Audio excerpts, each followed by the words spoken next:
Layar. Oh, layar aja ya? Oke, Oke. berarti nggak menghalangi pandangan teman-teman.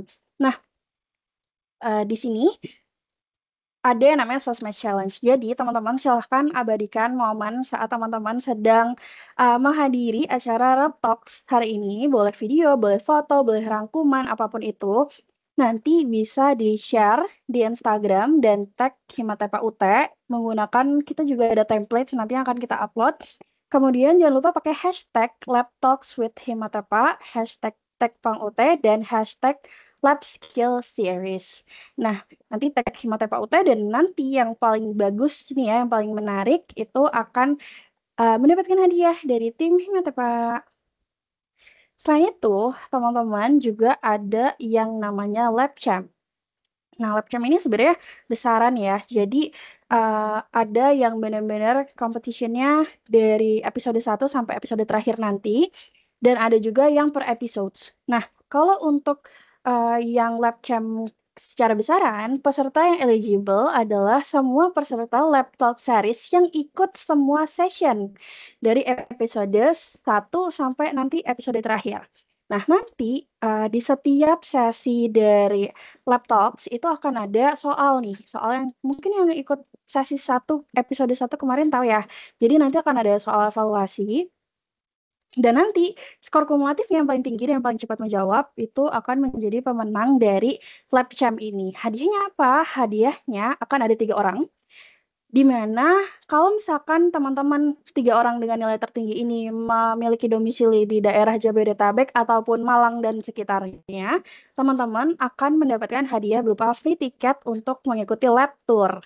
Jadi Himatepa punya satu program juga namanya lab tour. Nanti teman-teman di Malang akan mengunjungi salah satu laboratorium di universitas yang ada di Malang, yaitu Universitas Wijaya Gama, dan akan praktikum salah satu, sekolah menengah yang khusus analis kimia, itu namanya, SMK SMAK Bogor. Labnya cukup lengkap juga dan nanti kita akan tur ke lab-labnya ngelihat teknologi-teknologi yang dipunya yang canggih-canggih tentunya gitu ya.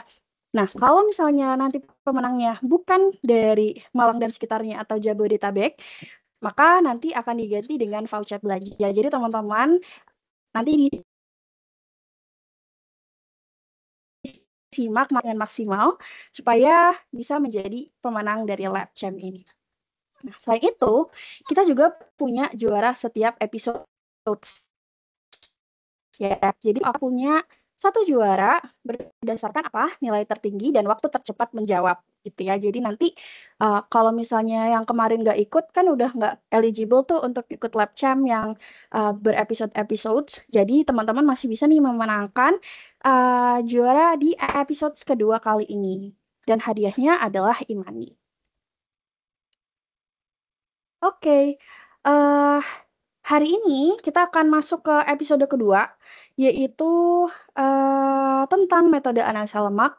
Lagi-lagi bersama aku, semoga masih betah gitu ya. Aku Alifi, sekali lagi perkenalan, aku sekarang mahasiswa semester 6 menuju 7, dan aku sekarang bekerja di laboratorium sebagai quality assurance di salah satu perusahaan di bidang food and beverage, gitu.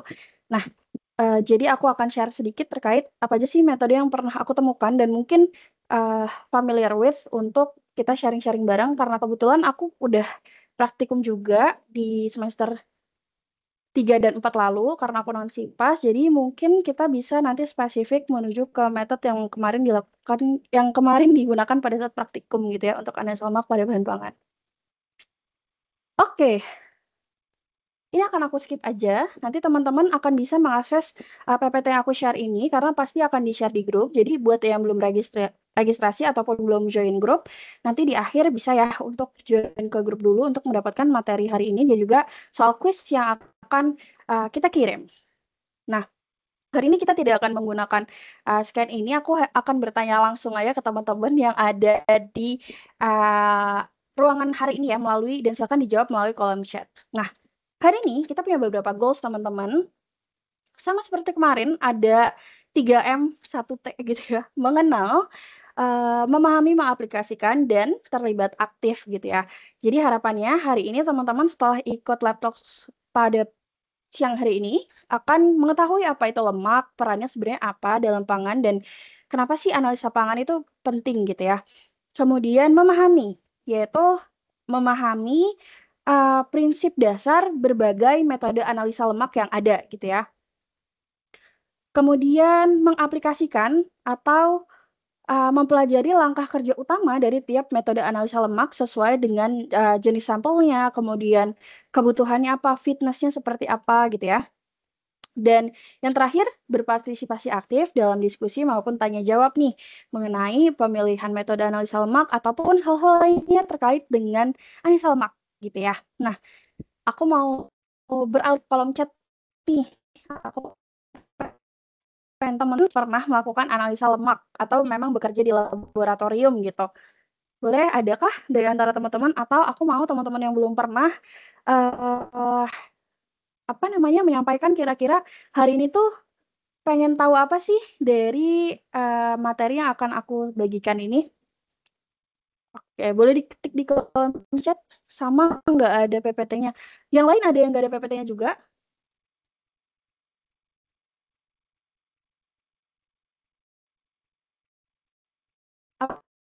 Apakah tidak ada?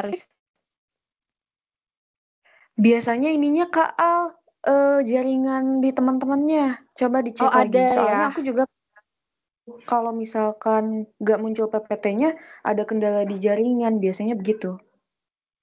Oke, yang lain ada nih teman-teman ya. Kalau suaranya apakah cukup jelas? Mungkin kalau di teman-teman yang lain suaranya ada, terus eh layarnya tampil tapi ada beberapa yang nggak tampil dan suaranya putus-putus, mungkin sinyal dari teman-teman ya yang mungkin bisa pindah tempat gitu ya. Oke, aku akan berbicara sepelan mungkin ya, supaya tidak terputus-putus. Oke, suara aman ya. Oke, baiklah. Ini ada yang bilang nih, mau tahu terkait validasi metode. Oke, validasi metode nanti hal yang berbeda mungkin akan kita bahas di lain waktu.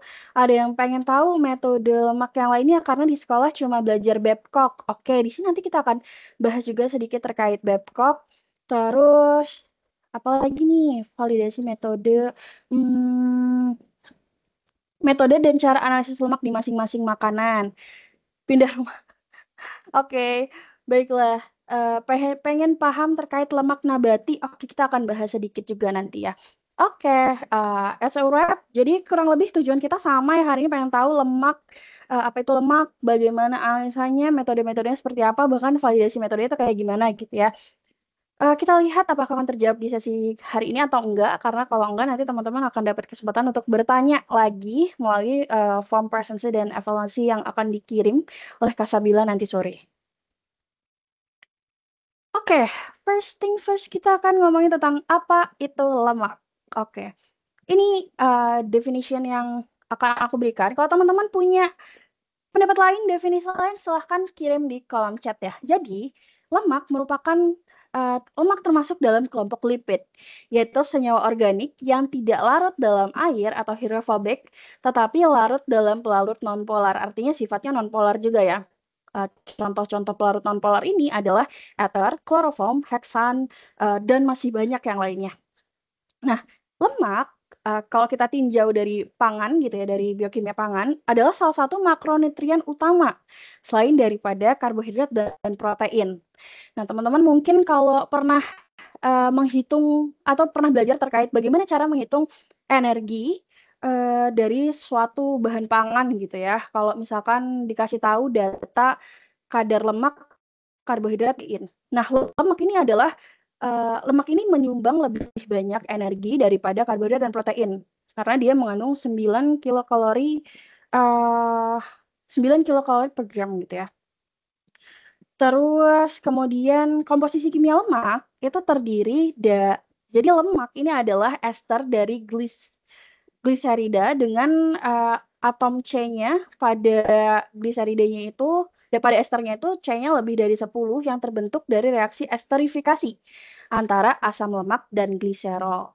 Jadi lemak itu disusun dari pertama ada gliserol. Gliserol itu bentuknya kayak gini, teman-teman. Jadi dia ada rantai karbon, ada 3 karbon yang setiap karbonnya itu terhubung sama gugus hidroksil atau OH gitu ya.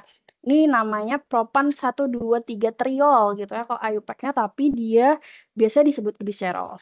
Nah, si gliserol ini nanti akan melakukan atau akan bereaksi melalui suatu reaksi yang namanya esterifikasi. Jadi membentuk senyawa ester. Bagaimana caranya? Caranya adalah dengan berikatan dengan fatty acid atau asam lemak. Nah, nanti setiap setiap atom hidrogen yang ada di si gliserol ini, yang ada di gugus hidroksilnya itu akan berikatan dengan OH yang ada di fatty acid. Fatty acid ini kan bentuknya carboxylic acid ya, asam karboksilat. Jadi dia ada gugus OH-nya juga. Dia akan bereaksi, terus keluar nih H2O-nya, terus nanti dia akan tersambung nih rantainya. Contohnya kayak gimana? Contohnya kayak di sini nih. Jadi kalau kita punya gliserol sama 3 asam stearat, maka dia akan membentuk suatu lemak atau suatu ester gliserida yang namanya gliseryl tristearat. Nah, jadi ini HH-nya ini bereaksi sama OH yang ada di sini, terus dia keluar nih sebagai H2O. Kenapa ada 3? Karena asam stearatnya ada 3 dan gugus yang diputusnya dari gliserol serta si asam stearatnya juga ada 3. Nah, nanti dia akan membentuk senyawa seperti ini. Jadi, hanya hilang, OH-nya hilang, terus dia akan tergabung. Jadi ini tadinya ada H-nya, terus keluar, ini ada OH-nya, terus keluar, terus dia langsung nyambung tuh oksigen sama karbon yang ada di si fatty acid-nya. Nah, kalau teman-teman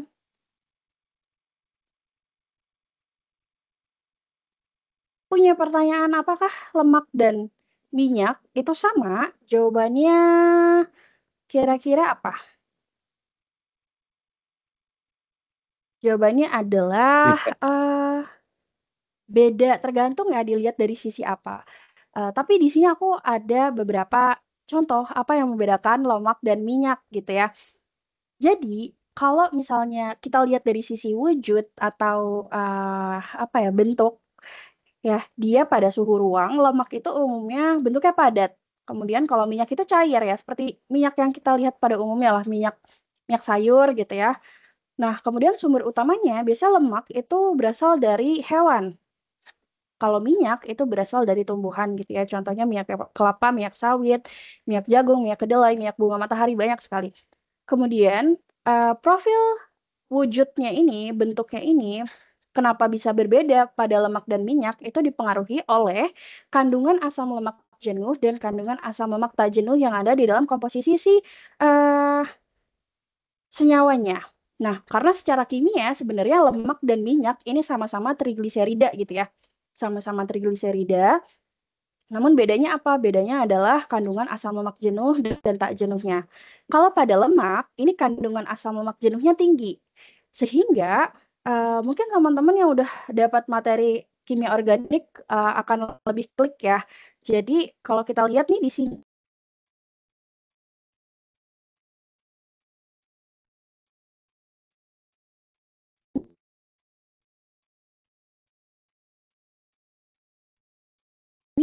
apa fatty acid atau asam lemak jenuh itu pada rantai karbonnya itu dia nggak ada ikatan rangkapnya. Sehingga apa? Sehingga saat si molekul ini dia berinteraksi satu sama lain itu lebih gampang untuk nempel. Analoginya sih gitu. Gimana ya caranya? Kita coba pakai aku punya anggaplah ini adalah fatty acid gitu ya. Dia rantainya lurus. Rantainya lurus karena dia nggak ada double bond-nya gitu. Saat yang lurus ini berikatan sama yang lurus lain gitu ya, terus dia ditempelin, dia kan akan lebih kompak ya. Karena ikatan kovalen antar molekulnya itu kuat gitu. Sehingga saat yang sama sama lurus ini ditumpuk-tumpuk-tumpuk, dia akan padat gitu ya. Sehingga umumnya lemak itu bentuknya padat. Karena asam lemak jenuhnya tinggi gitu ya. Beda halnya dengan minyak yang kandungan asam lemak tak jenuhnya juga tinggi gitu atau asam lemak jenuhnya rendah. Nah, kalau kita lihat di sini unsaturated fatty acid itu ada 2 jenis. Ada yang trans, ada yang cis gitu ya. Ini nanti udah beda pembahasan lagi, tapi intinya adalah saat ada double bond di dalam suatu rantai asam lemak, maka dia bentuknya nggak akan lurus gini teman-teman, dia akan ada belokan. Karena ada belokan, jadi anggaplah ini patah gitu ya, belok gitu ya.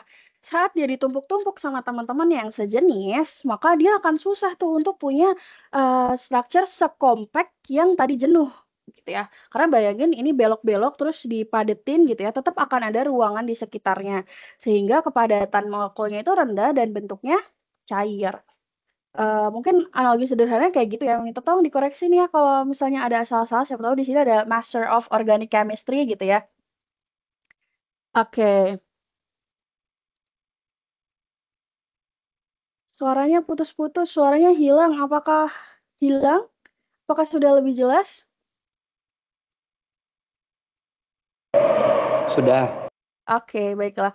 Kalau misalnya putus, open mic aja terus bilang gitu ya, nggak apa-apa. Soalnya aku nggak buka chat nih terus-menerus. Oke. Kemudian untuk warna nih dari segi titik leleh dulu ya.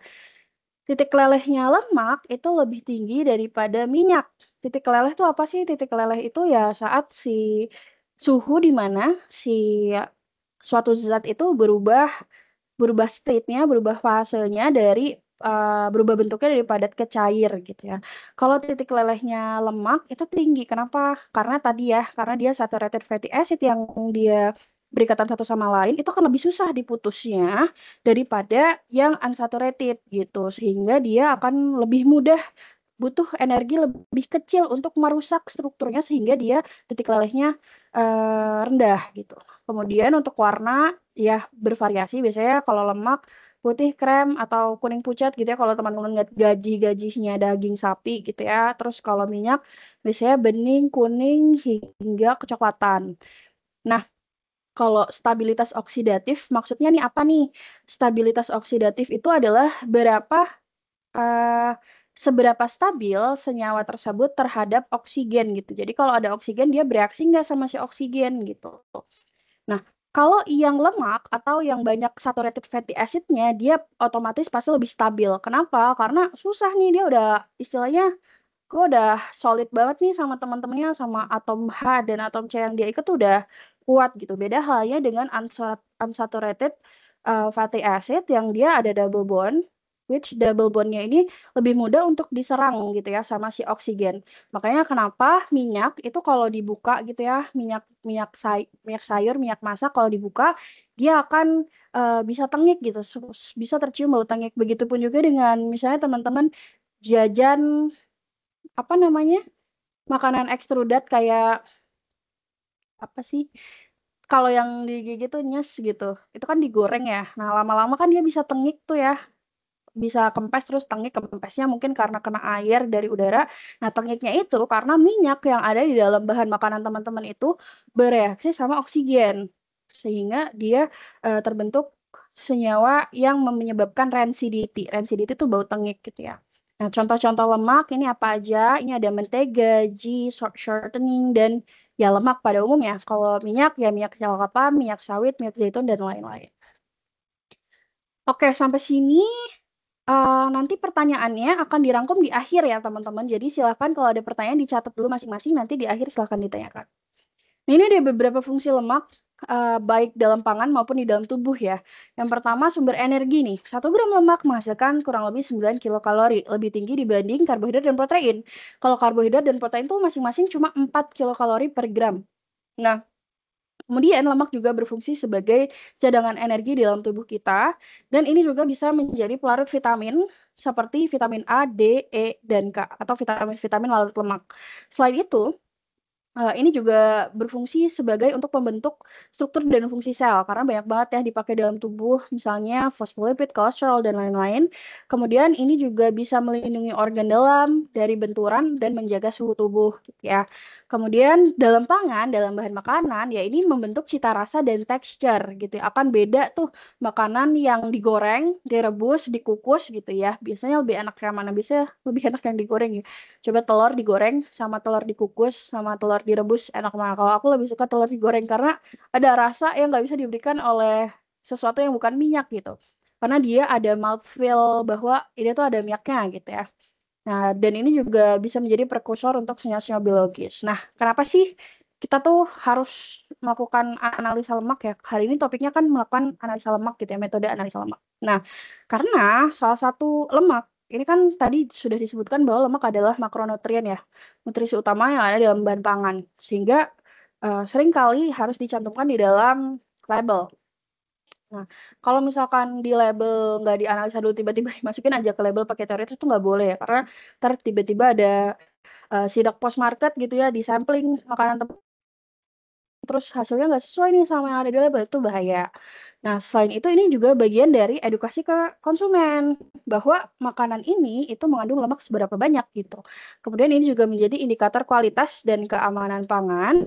Jadi pada beberapa produk tertentu itu kadar minyaknya dibatasin tuh. Kenapa? Soalnya ya supaya nanti nggak banyak terjadi ketengikan gitu. Contohnya di produk mie, produk hampir semua Hampir semua produk tuh mempersyaratkan lemak, entah itu untuk kualitas ataupun keamanan gitu ya. Misalnya di mie nggak boleh lebih dari sekian persen gitu, atau dalam susu bubuk minimal ada sekian persen gitu, atau di yang lain-lain gitu. Itu semua ada batas atau ada baku mutunya.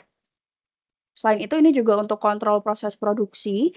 Jadi eh maksudnya kontrol proses produksi gimana? Teman-teman kan biasanya kalau di manufacturing ya pasti udah punya formulasi gitu ya. Formulasinya akan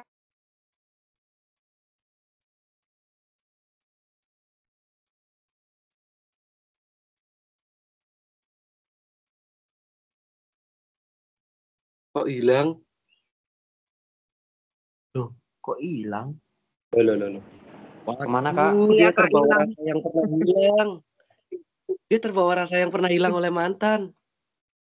Cie. Kiu. Mumpung yang punya ruangan lagi pergi, ayo kita bajak Gak bahaya, ruangannya. Kak. Lagi ngopi dulu kali ini. Kak Olivia, teman-teman. Harap bersabar. Kemana beliau? Kenapa menghilang? Ngopi dulu Ayo kayaknya. kita bajak. Ayo kita kuasai pesawatnya.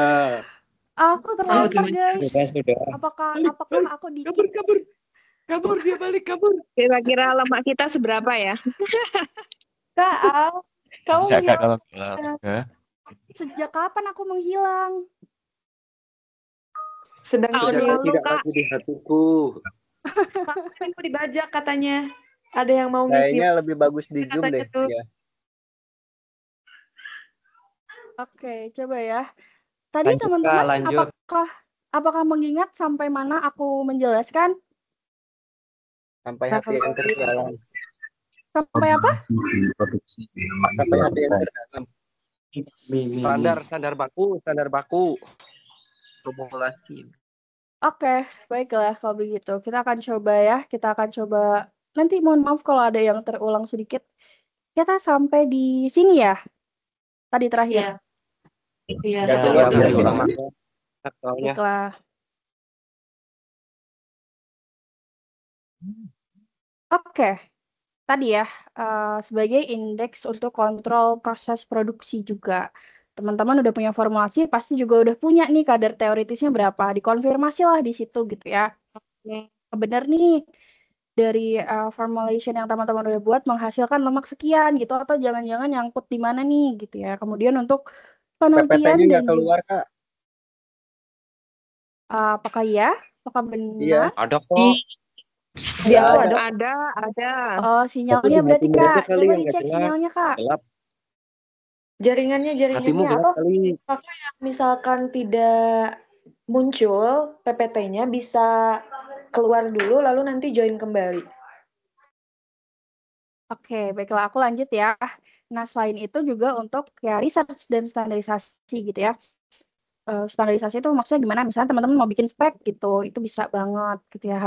Emang harus diuji dulu awalnya. Untuk research misalnya teman-teman ingin mengganti source gitu ya, lemak yang ada di produk teman-teman dari produk A ke produk B gitu. Atau teman-teman mau mencoba untuk explore ada nggak alternatif ya untuk penyumbang lemak pada produk teman-teman dan lain sebagainya. Maka dari itu kita harus tahu tuh gimana sih cara analisa lemak dari suatu produk pangan. Nah, baiklah kita akan masuk ke metode analisis lemak. Aku mau disclaimer, Yang aku masukkan ke dalam PPT ini adalah metode-metode yang aku familiar dengan metode tersebut gitu ya. Kalau yang mungkin akan ada banyak banget metode yang di luar sini. Jadi kalau teman-teman mau penasaran atau teman-teman mau explore lagi sendiri itu boleh banget. Kan teman-teman punya akun e-kampus ya. Itu teman-teman bisa masuk ke Science Direct terus cari aja di situ apa saja metode analisa lemak. Sekarang udah ada AI-nya tuh. Jadi nanti muncul-muncul silakan baca-baca gitu ya. Ini ada beberapa yang akan aku perkenalkan ke teman-teman dengan asumsi bahwa ini adalah metode yang sering digunakan gitu ya. Nah, aku bagi menjadi dua. Yang pertama ada metode ekstraksi dan yang kedua ada metode instrumentasi. Nah, kita akan bahas sedikit banyak sih sebenarnya. Kita akan bahas satu-satu dulu nih. Yang pertama, metode ekstraksi. Jadi, apa sih sebenarnya ekstraksi itu? Jadi, ekstraksi adalah mengeluarkan atau memisahkan suatu komponen dari matriks pangan. Dari matriks pangan maksudnya dari suatu bahan pangan tertentu gitu ya. Dengan menggunakan pelarut. Atau menggunakan kondisi tertentu gitu ya. Nah, ekstraksi ini pada konteks metode analisa lemak gitu ya, karena ekstraksi bukan buat lemak doang gitu, banyak ekstraksi lainnya gitu ya, tapi kita ngomongin konteksnya adalah ekstraksi lemak gitu ya. Ekstraksi pada metode analisa lemak ini dilakukan untuk melarutkan lemak dari dalam sampel ini, dari dalam bahan pangan, agar si lemaknya ini bisa kita timbang atau kita bisa ukur volumenya, sehingga kita bisa tahu nih berapa banyak sih lemak yang ada di dalam suatu bahan pangan. Oke? Nah, di sini aku bagi menjadi dua lagi. Yang pertama itu ada gravimetri, jadi nanti dia ditimbang gitu ya. Si lemaknya itu ditimbang. Atau ekstraksi pelarut. Ini ada beberapa metode. Yang pertama ada Soclet. Kedua ada Goldfish. Ketiga ada Randall. Kemudian ada Weibull-Stolt. Dan yang terakhir ada Mojoner atau Ross-Gottlieb. Nah, kemudian yang volumetri, karena kebetulan perusahaan aku produk utamanya salah satu adalah susu, makanya aku ngebahas sedikit terkait metode Babcock dan Gerber untuk susu cair ataupun susu segar gitu ya. Kemudian ada metode instrumentasi. Jadi metode instrumentasi ini adalah analisis yang menggunakan alat yang berbasis prinsip fisika, bukan atau ya. Dan salah satunya adalah spektroskopi. Selain spektroskopi, sebenarnya juga ada kromatografi gitu ya, untuk mendeteksi dan mengukur kadar lemak dengan atau tanpa harus melarutkan atau menghancurkan sampel sepenuhnya. Nah, kalau di metode yang pertama, ekstraksi, kebanyakan tuh sampelnya setelah dipakai analisa itu ya udah rusak gitu, udah nggak bisa diapa-apain lagi. Tapi kalau kita pakai instrumentasi, contohnya F-Tenir ataupun NMR, ini sampelnya bisa nggak rusak gitu ya. Sampelnya cuman ya masih bisa dipakai untuk analisa yang lainnya nantinya gitu. Kalau GC juga nanti dia merusak sampel gitu ya, destruktif metodenya. Nah, apa itu spektroskopi, apa itu kromatografi, nanti kita akan bahas selanjutnya. Kita mulai dulu dari yang pertama. Nah, tadi kan kita lihat ada beberapa ekstraksi ya, tapi aku bagi lagi tuh, tadi kan volumetric dan gravimetric. Ini aku bagi lagi yang gravimetric jadi direct extraction dan indirect extraction. Direct extraction atau ekstraksi langsung ya. Jadi tadi udah dijelasin bahwa ekstraksi adalah proses pemisahan komponen tertentu dari suatu matriks menggunakan pelarut yang sesuai. Jadi nggak disebutin tuh pelarutnya apa, sampelnya apa gitu ya. Tapi setiap sampel itu akan punya pelarut yang berbeda tergantung dengan karakteristik si sampelnya.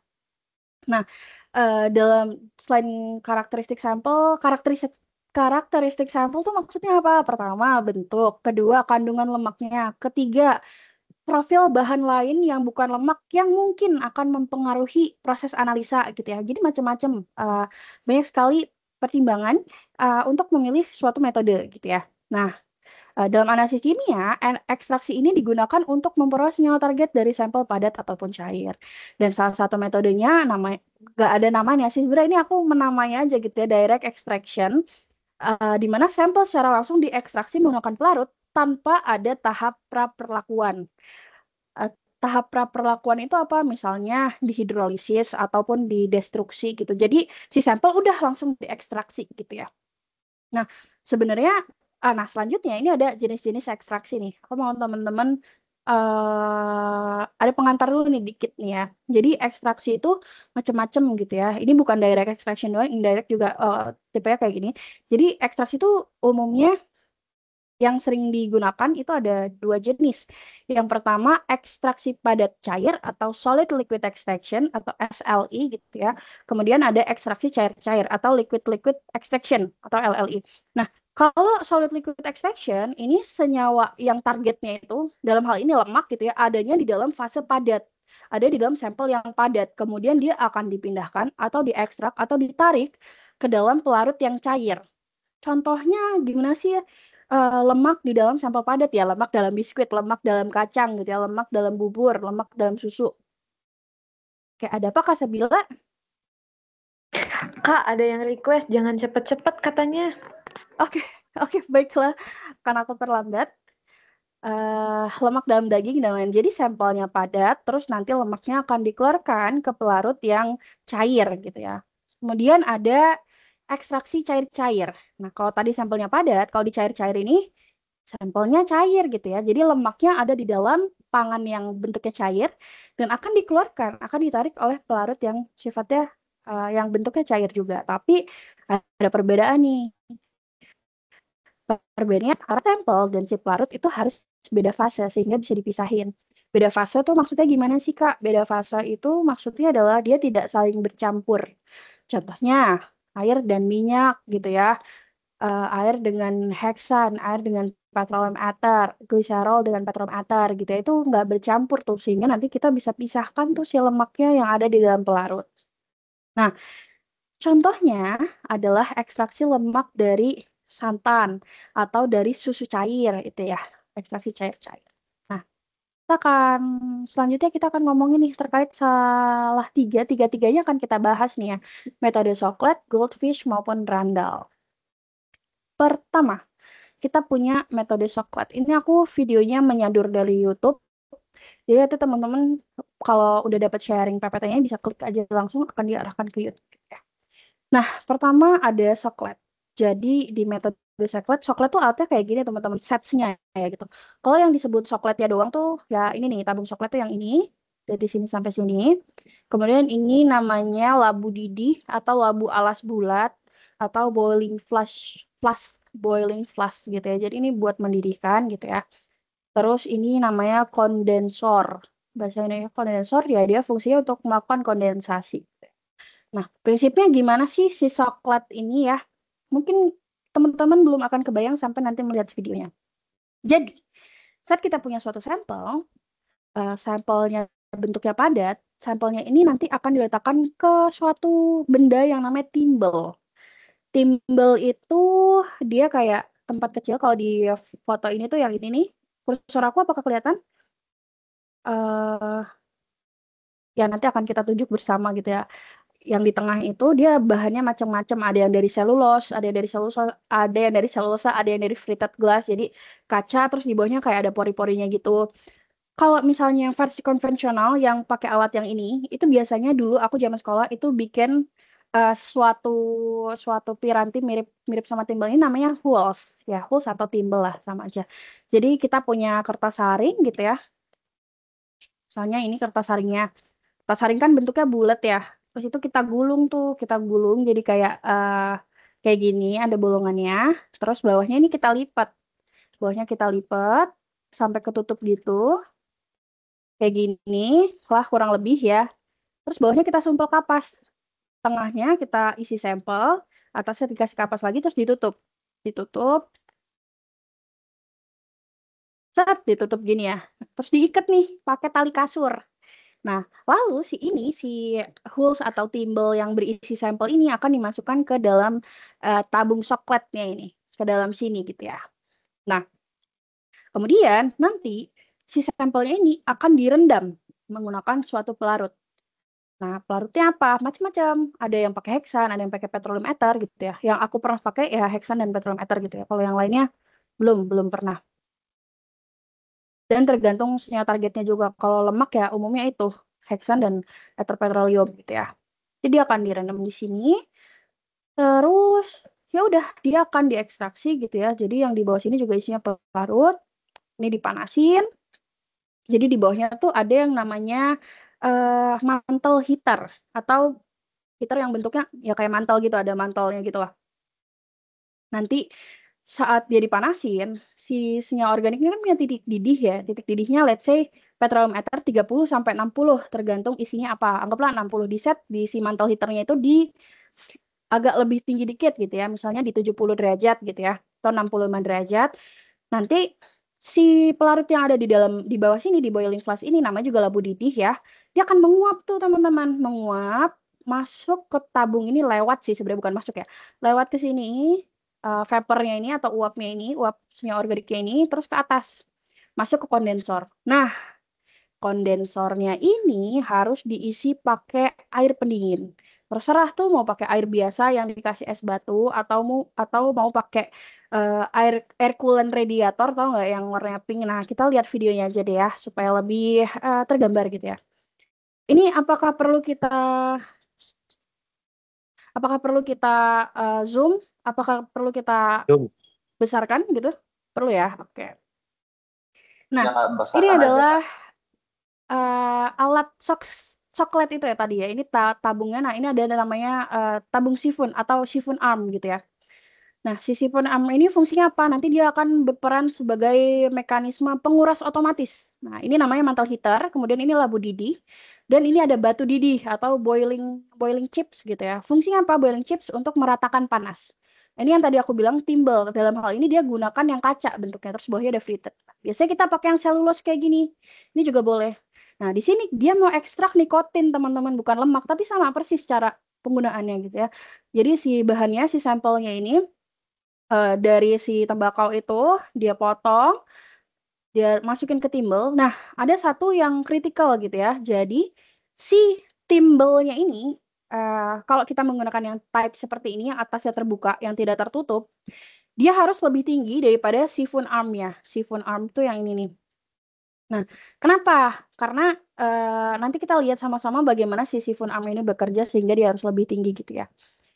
Tapi kalau kita pakai hools yang tadi aku bilang, yang modelnya kayak gini, sampelnya itu harus lebih rendah daripada si siphon arms.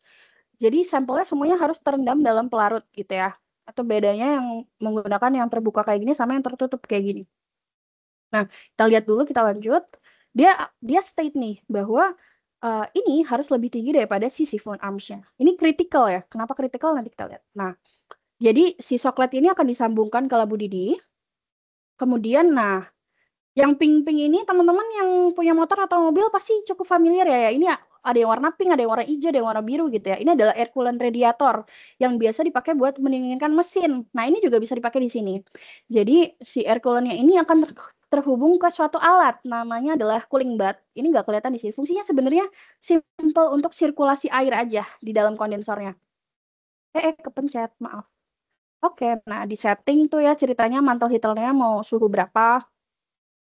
Nah, di sini prinsipnya gini teman-teman. Jadi kan ini tadi di bawah ada labu ya. Labunya dipanasin tuh. Nah, akhirnya si solventnya dia kan akan mengalir lewat yang ini nih. Terus dia akan naik. Ya otomatis namanya gas ya dia pasti naik ke atas gitu kan. Mungkin dia turun ke bawah kan. Karena dia ringan gitu ya. Dia naik ke atas. Masuk ke dalam kondensor. Nah, di kondensor ini bayangin sama-sama kita bayangkan gitu ya. Ada uap ada uap panas gitu ya. Terus dia didinginkan menggunakan si kondensor yang dialiri oleh air dingin atau cairan dingin gitu ya. Jadi karena lebih rendah daripada titik didihnya si pelarut, maka dibalik lagi tuh ke bentuk cairnya gitu ya, kondensasi gitu ya, terkondensasi sehingga dia netes-netes tuh. Netes-netes. Sebenarnya tetesan ini bukan dari atas terus kita tetesin, tapi dari labu didih ini yang disetting sesuai titik didih si pelarutnya ini, terus dia akan naik nih, set gitu ya. Dia balik lagi gitu karena ada si kondensor. Nah, makanya suhu si air coolant atau si pendingin di dalam kondensor ini menjadi kritis gitu ya, karena saat suhu yang ada di kondensor tidak mampu untuk menjadi lebih dingin daripada titik didihnya si pelarut, ya udah terbang aja pelarutnya, habis terus tuh pelarutnya, harus nambahin lagi gitu ya. Nah, saat dia netes, terus nanti kan si sampelnya ini kerendam ya sama pelarut. Nah, sampelnya ini sifatnya non-polar teman-teman, jadi dia bisa melarutkan lemak. Nah, terus saat dia mencapai, kita lihat ya, saat dia mencapai titik paling atas dari sifun tube-nya, dia akan otomatis turun tuh pelarutnya terkuras gitu ya. Nah, contohnya lagi nih dia netes penuh, saat sampai sifun tube, set, turun gitu ya. Nah, sehingga kenapa tadi kalau kita menggunakan timbal yang terbuka itu nggak boleh lebih rendah daripada si sifun tube-nya, daripada si sifun arm-nya ini, karena kalau misalkan belum setinggi ini airnya, maka dia kan nggak akan turun. Sampelnya nanti keluar. Sampelnya keluar, dia akan masuk ke dalam sifun tube yang mengganggu sistem si extraction-nya itu gitu. Lebih parahnya sampelnya turun ke dalam labu didih kalau kecil-kecil banget gitu ya. Sehingga nanti akan mempengaruhi kadar lemak yang akan teman-teman dapatkan di akhir. Nah, kurang lebih kayak gitu. Nah, setiap kali si pelarutnya ini melewati si sifun tube terkuras, ini kita bilang sebagai satu siklus. Nah, setiap siklusnya terulang, nanti kan minyak yang di dalam sampel itu kan tertarik oleh si pelarut, terus masuk ke bawah lagi, terus ke atas, ke bawah lagi gitu ya. Nanti lama-lama larutan yang ada di labu didih itu berubah warna, yang tadinya jernih gitu ya. Misalkan kita pakai petrometer, tadinya jernih, itu tuh berubah jadi kuning ya. Tandanya adalah minyaknya udah terpindahkan gitu ya. Pertanyaannya, Kak, kalau gitu nanti lemaknya bolak-balik doang dong gitu, kayak dari bawah ke atas lagi, ke bawah lagi, ke atas lagi, ke bawah lagi gitu. Enggak. Jadi yang nantinya menguap lagi ke atas yang akan berputar itu cuma si pelarutnya. Karena pelarutnya titik didihnya rendah gitu ya. Titik didihnya cuma di 60 derajat, paling tinggi ya 70 atau 80 derajat. Sementara titik didih minyak atau lemak itu kan jauh di atas itu ya, bisa ratusan di atas 150 derajat lah. Jadi minyaknya akan tetap ada di dalam labu didih, yang muter-muter atas bawah itu cuma pelarutnya aja. Jadi kurang lebih kayak gitu teman-teman.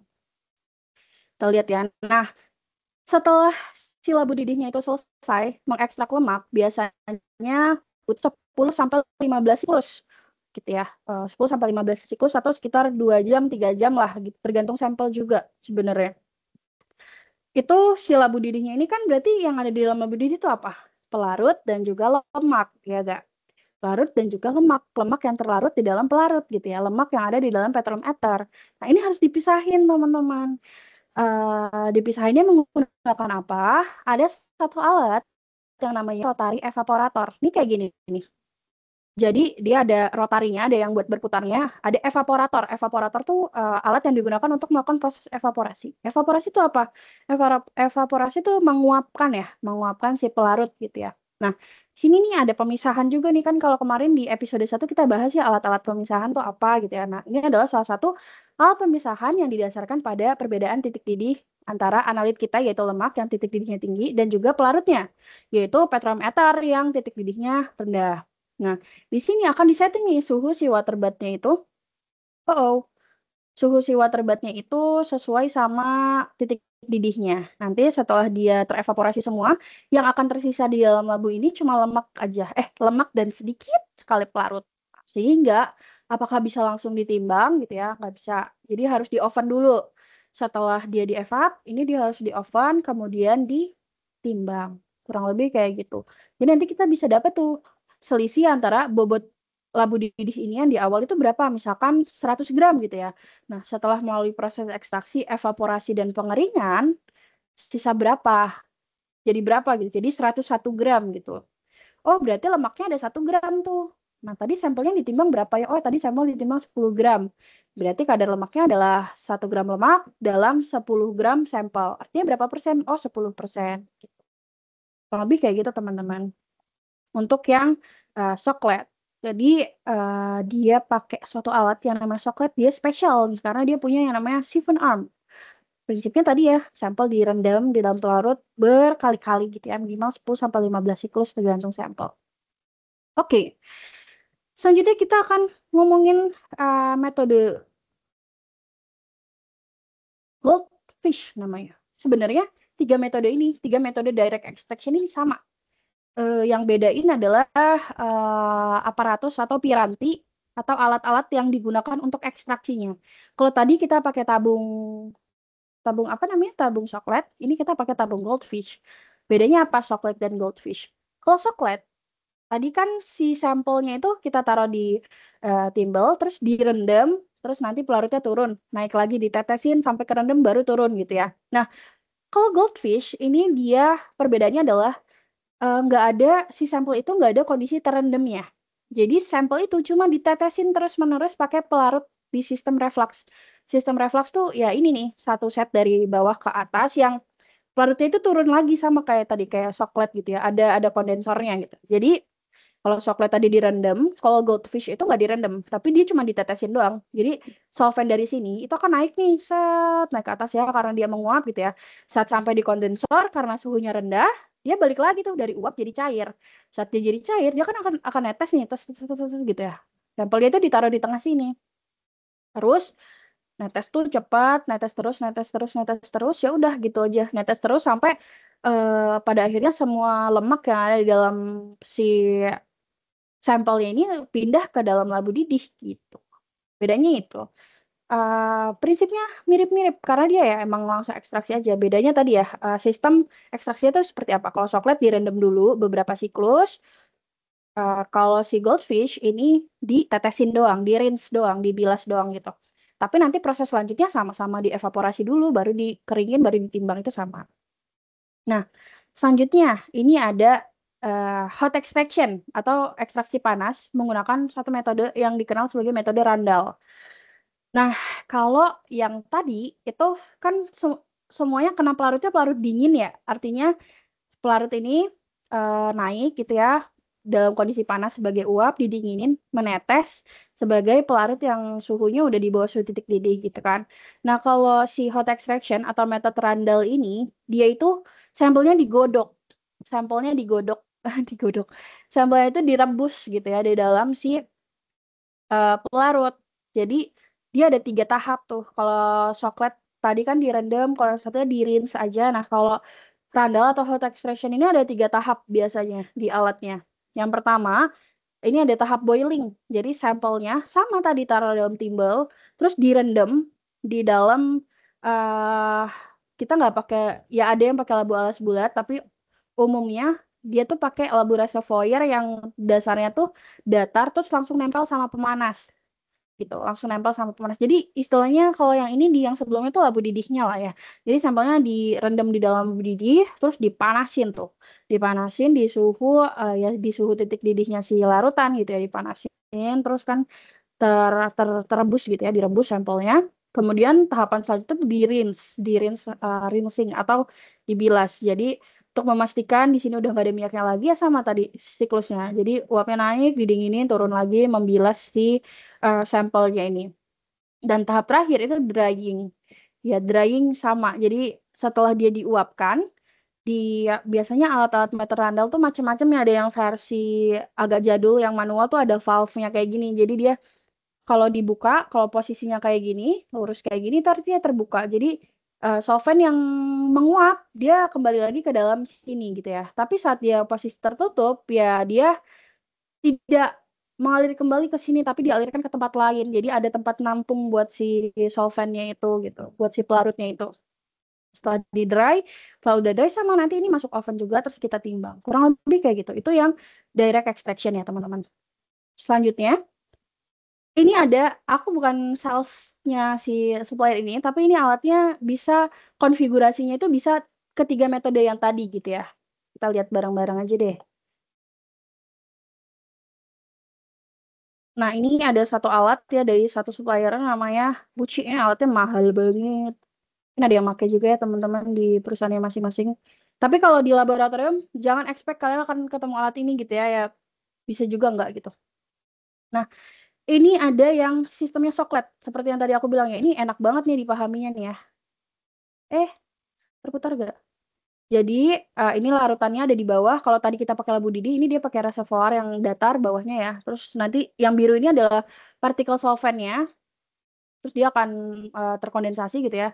Nah, ini adalah sampel nih. Terus yang kuning-kuning ini adalah lemaknya gitu ya. Saat si pelarut lewat, ya dia akan ngajak si lemaknya, turun yuk, ayo ikut bareng gue gitu kan, lo teman gue gitu. Pernah denger like dissolve like? Ya itu kurang lebih kayak gitu, yang polar sama polar, non polar sama non polar. Karena dia sama-sama non polar, dia ke bawah tuh lemaknya ke bawah. Tapi yang akan nguap lagi itu bukan lemaknya, nggak akan nguap, tapi cuma si solventnya doang tuh yang nguap. Berkali-kali nih terjadi sampai dia lemaknya habis gitu yang ada di dalam sini. Oke, Selanjutnya, nah ini yang hot extraction ya. Jadi ini dipanasin tuh, sampelnya di bawah kan, dipanasin. Dia ke atas lagi, netes lagi ke bawah. Ya kurang lebih kayak gitu berulang-ulang sampai si lemaknya itu habis. Nanti setelah itu dia akan di rinse nih. Tadi kan udah bilang ya di rinse. Sampelnya itu di rinse sampai pelarut tinggal dikit. Terus nanti si pelarutnya ini saat di rinse dia akan masuk ke penampungan lain gitu, nggak akan turun lagi ke bawah. Terus ini di drying deh. Jadi tersisa lemak sama sedikit pelarut. Nah, yang terakhir ini adalah metode yang tadi kita bilang sebagai metode goldfish atau Twisselman. Sebenarnya beda nih, Twisselman sama goldfish itu beda. Cuma kurang lebih ilustrasinya mirip kayak gini. Jadi pelarutnya naik, terus dia akan menetes lagi ke bawah. Ya udah, tapi si sampelnya ini nggak direndam ataupun nggak digodok bareng, tapi dia pelarutnya cuma lewat-lewat aja gitu. Pelarutnya cuma lewat-lewat aja sampai semua minyaknya turun. Pertanyaannya, yang mana yang paling cepat? Yang paling cepat? Yang paling cepat adalah yang hot extraction. Tapi ada trade off-nya. Trade off tuh kayak apa yang harus ditukar kalau kita mau cepat gitu. Randall method atau hot extraction ini walaupun dia cepat, dia itu nggak bisa digunakan untuk senyawa-senyawa yang lemaknya itu volatile, yang kandungan lemak yang kita incarnya itu volatile atau mudah menguap gitu. Karena saat dia kena panas ya lemak yang mudah menguapnya itu ya hilang juga gitu. Ada beberapa yang kayak gitu.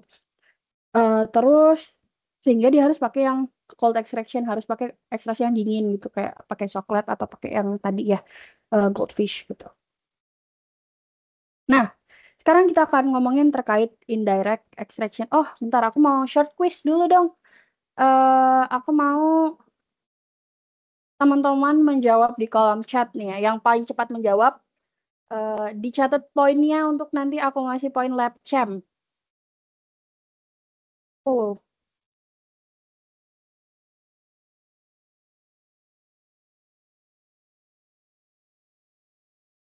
oke, aku mau mengajukan suatu pertanyaan terkait tadi ya, direct extraction. Metode apa yang prinsipnya itu metode apa yang pada prosesnya si sampelnya harus terendam dengan pelarut yang tidak panas? 1, 2, 3, jawab. Oh my god, gak ada yang jawab. Coklat, oke Kak Lisa, coklat. Kalau yang di rinse doang, kalau yang dibilas doang, itu metodenya namanya apa? Goldfish, bukan goldfish ya. Ada C ya kalau goldfish, ya ikan emas gitu ya. Goldfish, iya ya Kak, betul. Tapi betul. Rando, wah ini Kak Hadinur harus ditandain nih dia nih. Kenapa dia menjawab itu? Goldfish ya Kak. Terus kalau yang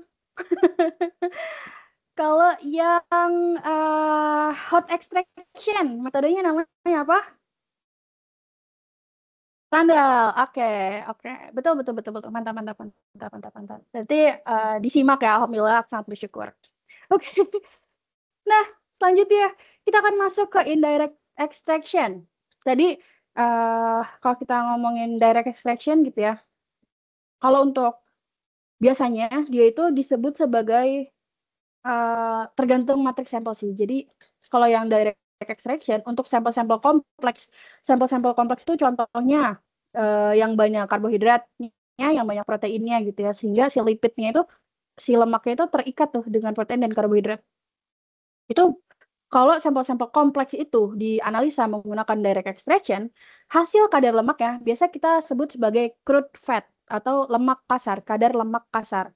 Beda halnya dengan indirect extraction. Pada indirect extraction, itu hasilnya bisa berupa total lemak. Jadi keseluruhan lemak yang ada di dalam si sampel.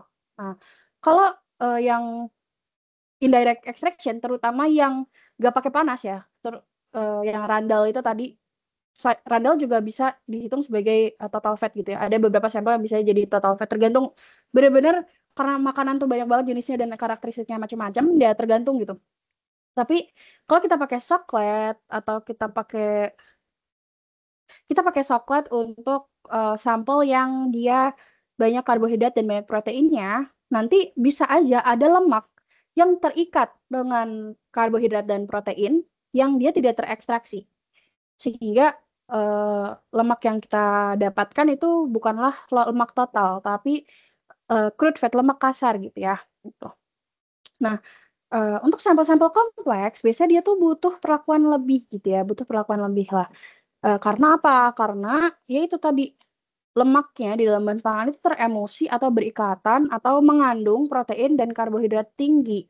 Nah, salah satu contoh lemak yang ketrap di dalam protein ya atau berikatan dengan protein ya namanya lipoprotein. Terdengar kan lipoprotein, glikoprotein. Lipoprotein, glikolipid. Jadi kalau eh lipoprotein itu lipid dan protein. Kalau glikolipid ya glukos atau gula dengan lipid gitu ya. Terus fosfolipid ya lipid dengan gugus fosfat gitu ya. Itu agak susah tuh untuk diekstraksi kalau mau diekstraksi langsung karena jadi dia selubungi nih ya lemaknya di dalam gitu ya. Ini kalau lipoprotein ya. Terus di luar-luar tuh protein sehingga si proteinnya tuh harus dipecah dulu. Nah, ada 2 metode yang pernah aku gunakan untuk case-case seperti ini. Sampel-sampelnya tuh sebenarnya umum. Contohnya susu, keju, margarin, biskuit, bubur, makanan olahan lainnya yang matriksnya tuh harus dipecah dulu gitu ya. Nah, itu kita bisa pakai metode Weibull-Stolt untuk yang umum gitu ya, sampel-sampel umum, kacang-kacangan, sambal, dan lain-lain. Dan kita bisa pakai metode Mojoner atau Rose, cara bacanya gimana sih ya? Ini aku nggak tahu lagi cara bacanya gimana ya.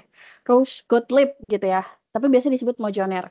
Nah, kalau Mojoner ini khusus buat yang susu dan produk turunannya, kadang dipakai juga buat sampel-sampel kayak santan gitu-gitu, yang aku pernah pakai ya. Mungkin kalau teman-teman ada pengalaman lain boleh di-share. Nah, inilah metode indirect extraction. Kita bahas satu-satu. Yang pertama, kita akan bahas terkait yang Weibull-Stolt.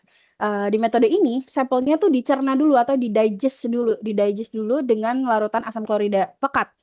Ya bisa yang pekat, bisa yang 25% gitu ya, untuk memecah protein, karbohidrat, dan komponen non-lemak.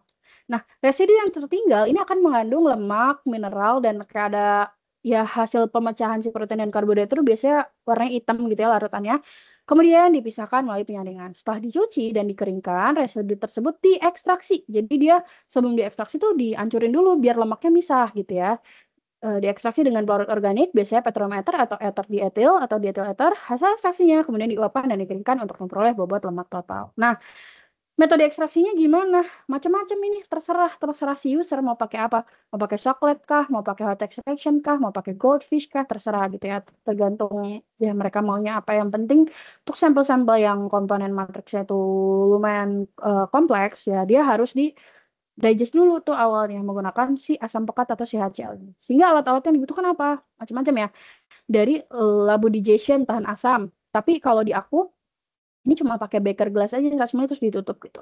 Terus kita bisa pakai water bath atau hot plate tergantung metode yang diacu. Kita pakai corong Buchner. Kemarin udah pernah di spill dikit tuh fotonya kalau teman-teman mau cari tahu cari aja di Google gitu ya corong Buchner kayak gimana. Nanti kita akan lihat juga. Tapi kalau nggak ada corong Buchner yang di aku digunakan adalah kertas saring biasa yang dilipat membentuk bunga gitu ya. Corong. Dan oven pengering, alat ekstraksi baik itu coklat, goldfish atau perforator. Kalau perforator ini dia untuk sampel cair. Jadi kayak margarin gitu. Jadi dia setelah di digest nggak bisa pakai coklat. Kan kalau coklat dia itu kan sampelnya nanti cairannya turun semua ke bawah kan. Bayangin kalau sampelnya itu cair. Kan margarin kalau dipanasin cair ya. Ya margarinnya turun semua gitu kan. Bisa. Kemudian ada timbangan analitik untuk nimbang si sampelnya. Bahan-bahannya seperti yang tadi disebutkan HCl, pelarutnya butuh timbel juga nanti buat di proses extraction dan ada sampel pasti. Nah, cara kerjanya, pertama sampel ditimbang, tambahin HCl, tambahin air juga biasanya, kemudian didigest pada water bath ataupun hot plate boleh. Kalau pakai water bath di 70-80 karena dia nggak bisa exit dari 100 ya kalau medianya air gitu ya. Terus selama 30-60 menit. Tapi kalau di tempatku ini kita pakai hot plate suhunya sekitar 150-an, cukup 20 menit atau 15 menit. Nah, hasil digestionnya ini kemudian disaring. Terus dicuci si residunya itu sampai bebas asam, terus dikeringkan di oven. Nah, residunya ini dimasukin ke dalam alat ekstraksi untuk dipisahin lagi tuh lemak. Kita lihat nih ya. Ini adalah contoh praktiknya di tempat aku. Kita bisa coba gedein nggak ya? Kalau ini muncul nggak videonya, teman-teman? Wah, harus di-download, guys. Coba aku ubah cara sharingku ya. Share screen. Kita coba screen aja.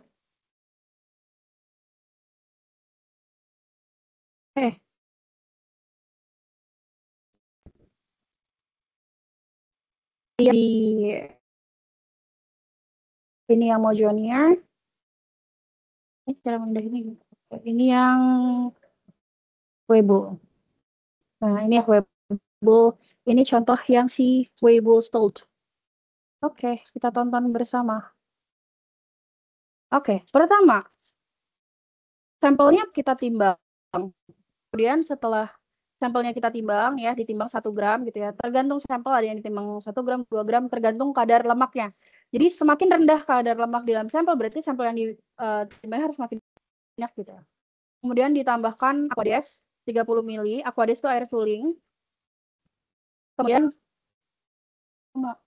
lama ya. Nah, udah nih ditambahin Aquades, aku skip aja. Nah, oh ini udah dipanasin. Ditambahin HCl. Itu tuh HCl tuh alat buat nurunin namanya dispenset. Terus dipanasin di hot plate selama lebih 20 menit. Nah, ini namanya hot plate. Ini ya di dalam, kan tadi sampelnya di dalam sini ya. Sorry. Dibilas terus ya maaf ya.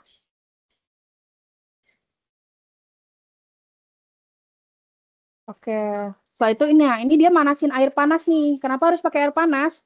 Karena nanti kalau dia udah dingin tuh yang di dalam beakernya ini, si lemaknya itu bentuknya jadi berubah jadi padat ya. Tadi balik lagi ke definisi lemak ya, bentuknya padat di ruang. Sehingga bilasnya harus pakai air panas. Ini benar-benar panas tuh airnya ya. Terus dibilas kayak gitu. Dimasukin ke kertas saring. Nah, kertas saringnya juga ngelipetnya harus kayak gitu tuh. Jadi kertas saring itu kan awalnya bentuknya bulat aja biasa gitu ya. Kalau misalkan nyaring yang selain ini gitu ya, yang tidak ya kayak misalnya nyaring apa ya, mau nyaring buat ngebersihin aja gitu, itu nggak usah dilipat-lipat kayak bunga kayak gini, nggak apa-apa teman-teman. Tapi kalau kita melakukan analisa lemak, kertas saringnya harus kayak gitu. Supaya apa? Supaya lemak itu kan dia kalau ada air dia kan bergerak di atas air kan. Karena dia bergerak di atas air berarti dia tuh akan merambat gitu tuh. Nah, kalau bulat lurus, saat airnya itu udah hampir penuh, makanya kenapa di sini nggak ada yang bekas hitamnya sampai paling atas ya. Karena nanti lemaknya keluar tuh. Lemaknya keluar dari kertas saring, sehingga nanti di akhir saat teman-teman nimbang, hasilnya akan menjadi kesalahan negatif. Hasilnya akan menjadi lebih kecil dari seharusnya. Makanya ini kritikal nih, si kertas saringnya harus dilipat-lipat kayak gitu ya. Bunga-bunga kayak gitu. Nanti dia pasti diajarin.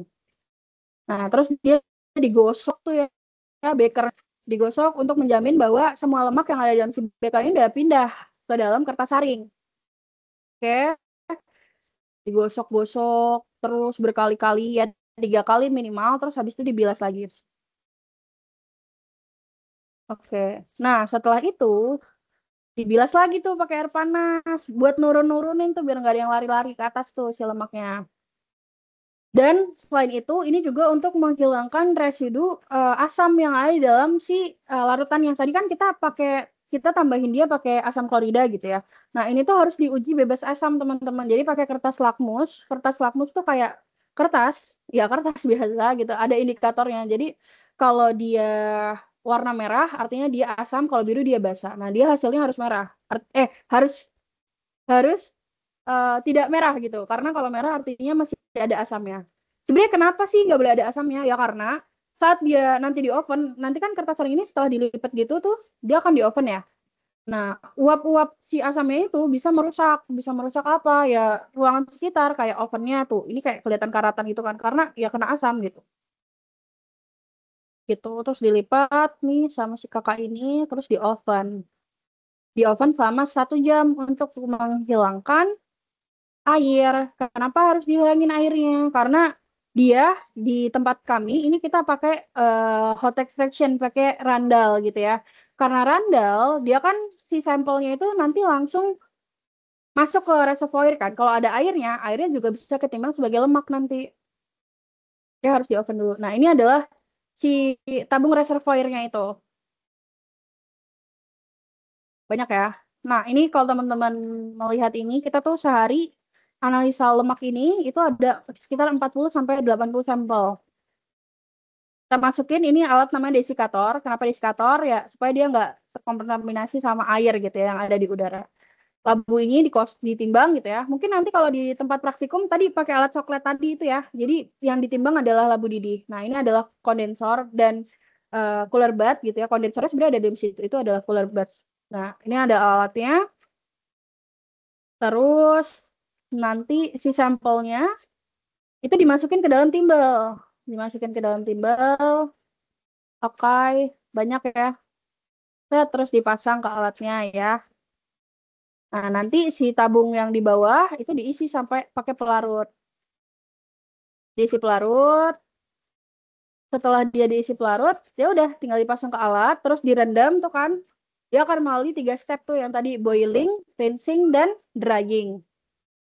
Nah, ini kurang lebih waktunya butuh waktu sekitar 1 jam. Nah, udah tuh. Terus nanti tahap keduanya nih rinsing. Jadi diangkat dulu tuh si alatnya. Ada alat yang benar-benar otomatis banget. Yang kayak kita nggak usah ngangkat-ngangkat lagi gitu. Dia otomatis. Selanjutnya, labu lemaknya tadi dimasukin dulu ke oven. Udah di oven 1 jam. Dikeluarin. Masukin desikator sampai dingin. Terus ditimbang. Oke. Setelah ditimbang, diinput deh hasilnya berapa dihitung. Kurang lebih kayak gitu teman-teman. Untuk yang Weibull. Salah. Oh my God, yang mana? Weibull salt ya. Kurang lebih seperti itu. Nah, selanjutnya kita masuk ke yang Mojonnier. Ini yang spesifik buat susu dan turunannya gitu ya. Kalau di metode Weibull salt tadi kita gunakan apa namanya? Kita gunakan HCl untuk merusak protein dan lain-lain. Kalau di Mojonnier ini kita gunakan amonia gitu. Kalau tadi pakai asam, di sini kita pakai basa. Tujuannya sama sebenarnya. Tujuannya sama-sama untuk memecah si protein gitu ya. Nah, di sini setelah dipecah dia akan ditambahkan etanol.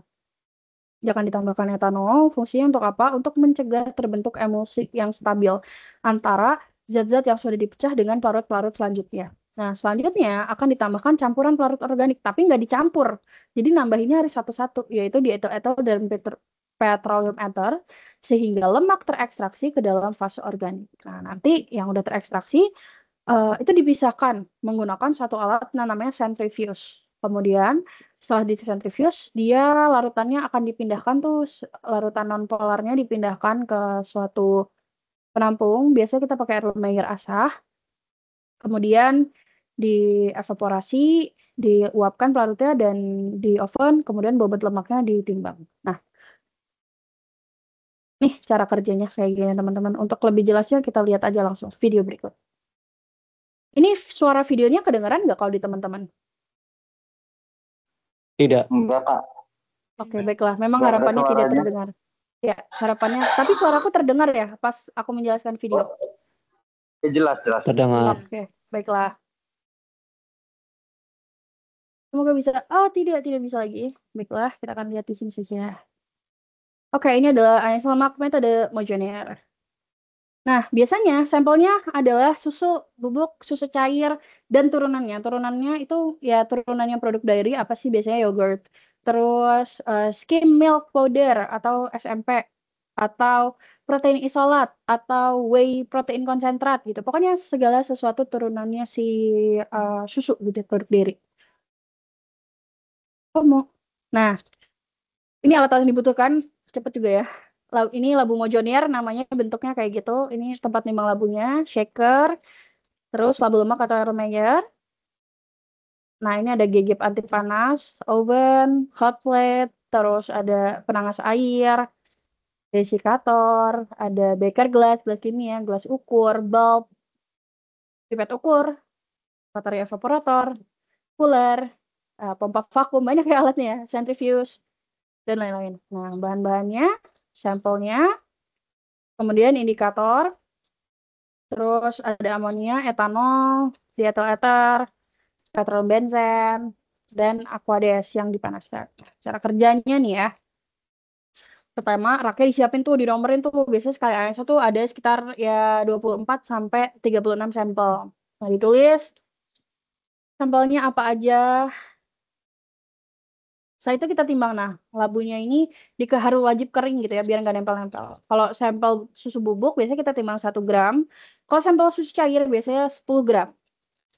Dicatat bobot sampelnya. Terus setelah itu pakai APD. Ini wajib ya, karena kalau nggak mabuk teman-teman. Itu produk-produk organik yang berbahaya gitu ya. Mabuk di sini bukan nge-fly high gitu, tapi ya udah pusing mual pingsan gitu ya. Terus ditambahin air panas di beberapa referensi harusnya ditambahin air biasa terus ditaruh di water bath gitu, dipanasin, diaduk gitu. Nah, kalau susu cair nggak usah lagi ditambahin air gitu ya. Targetnya si sampel itu volume totalnya 10 ml. Nah, setelah itu kita siapin nih si reservoirnya atau si penampung lemaknya nanti. Nah, ini kita pakai Erlenmeyer. Kita oven dulu di suhu 102. Ini wajib ditaruh di dalam desikator dan nggak boleh dipegang menggunakan tangan. Karena kalau dipegang dengan tangan, nanti lemak-lemak yang ada di tangan teman-teman, kotoran-kotoran nempel di situ, sehingga menjadi kontaminan. Taruh di desikator. Nah, ini ditunggu nih, biasanya 40 menit sampai 60 menit. Nah, sambil kita nunggu, kita ekstraksi nih. Pertama kita tambahin dulu indikator PP. Indikator PP atau phenolphthalein ini saat di suasana basah dia warnanya pink atau ungu gitu ya. Terus kita tambahin amonia. Amonia itu NH4OH. Ditambahin sedikit aja 1,5 mili. Nah, ini pipet ukur ya. Terus tambahin 1,5 semuanya. Nanti dia akan berubah warna tuh jadi pink ya. Karena basah tuh. Si amonia ini sifatnya basah ya. Setelah ditutup, labunya dipasang ke shaker. Nah, ini dikocok, sorry ya teman-teman. Maaf nih kalau di senior-senior di sini ya. Dikocok selama 2 menit gitu ya. Kemudian kita tambahin etanol 10 ml. Jadi ekstraksinya tuh 3 kali, teman-teman. Kecuali skim milk dan susu-susu yang mengandung skim milknya banyak, artinya lemaknya sedikit gitu ya. Tambahin etanol, dikocok lagi selama 3 menit. Nah, kemudian setelah dikocok 3 menit, kita tambahin di ethyl ether. Nah, ini urutannya nggak boleh berubah. Harus amonia dulu, terus ditambahin alkohol, terus ditambahin di ethyl ether, baru petroleum ether. Kenapa?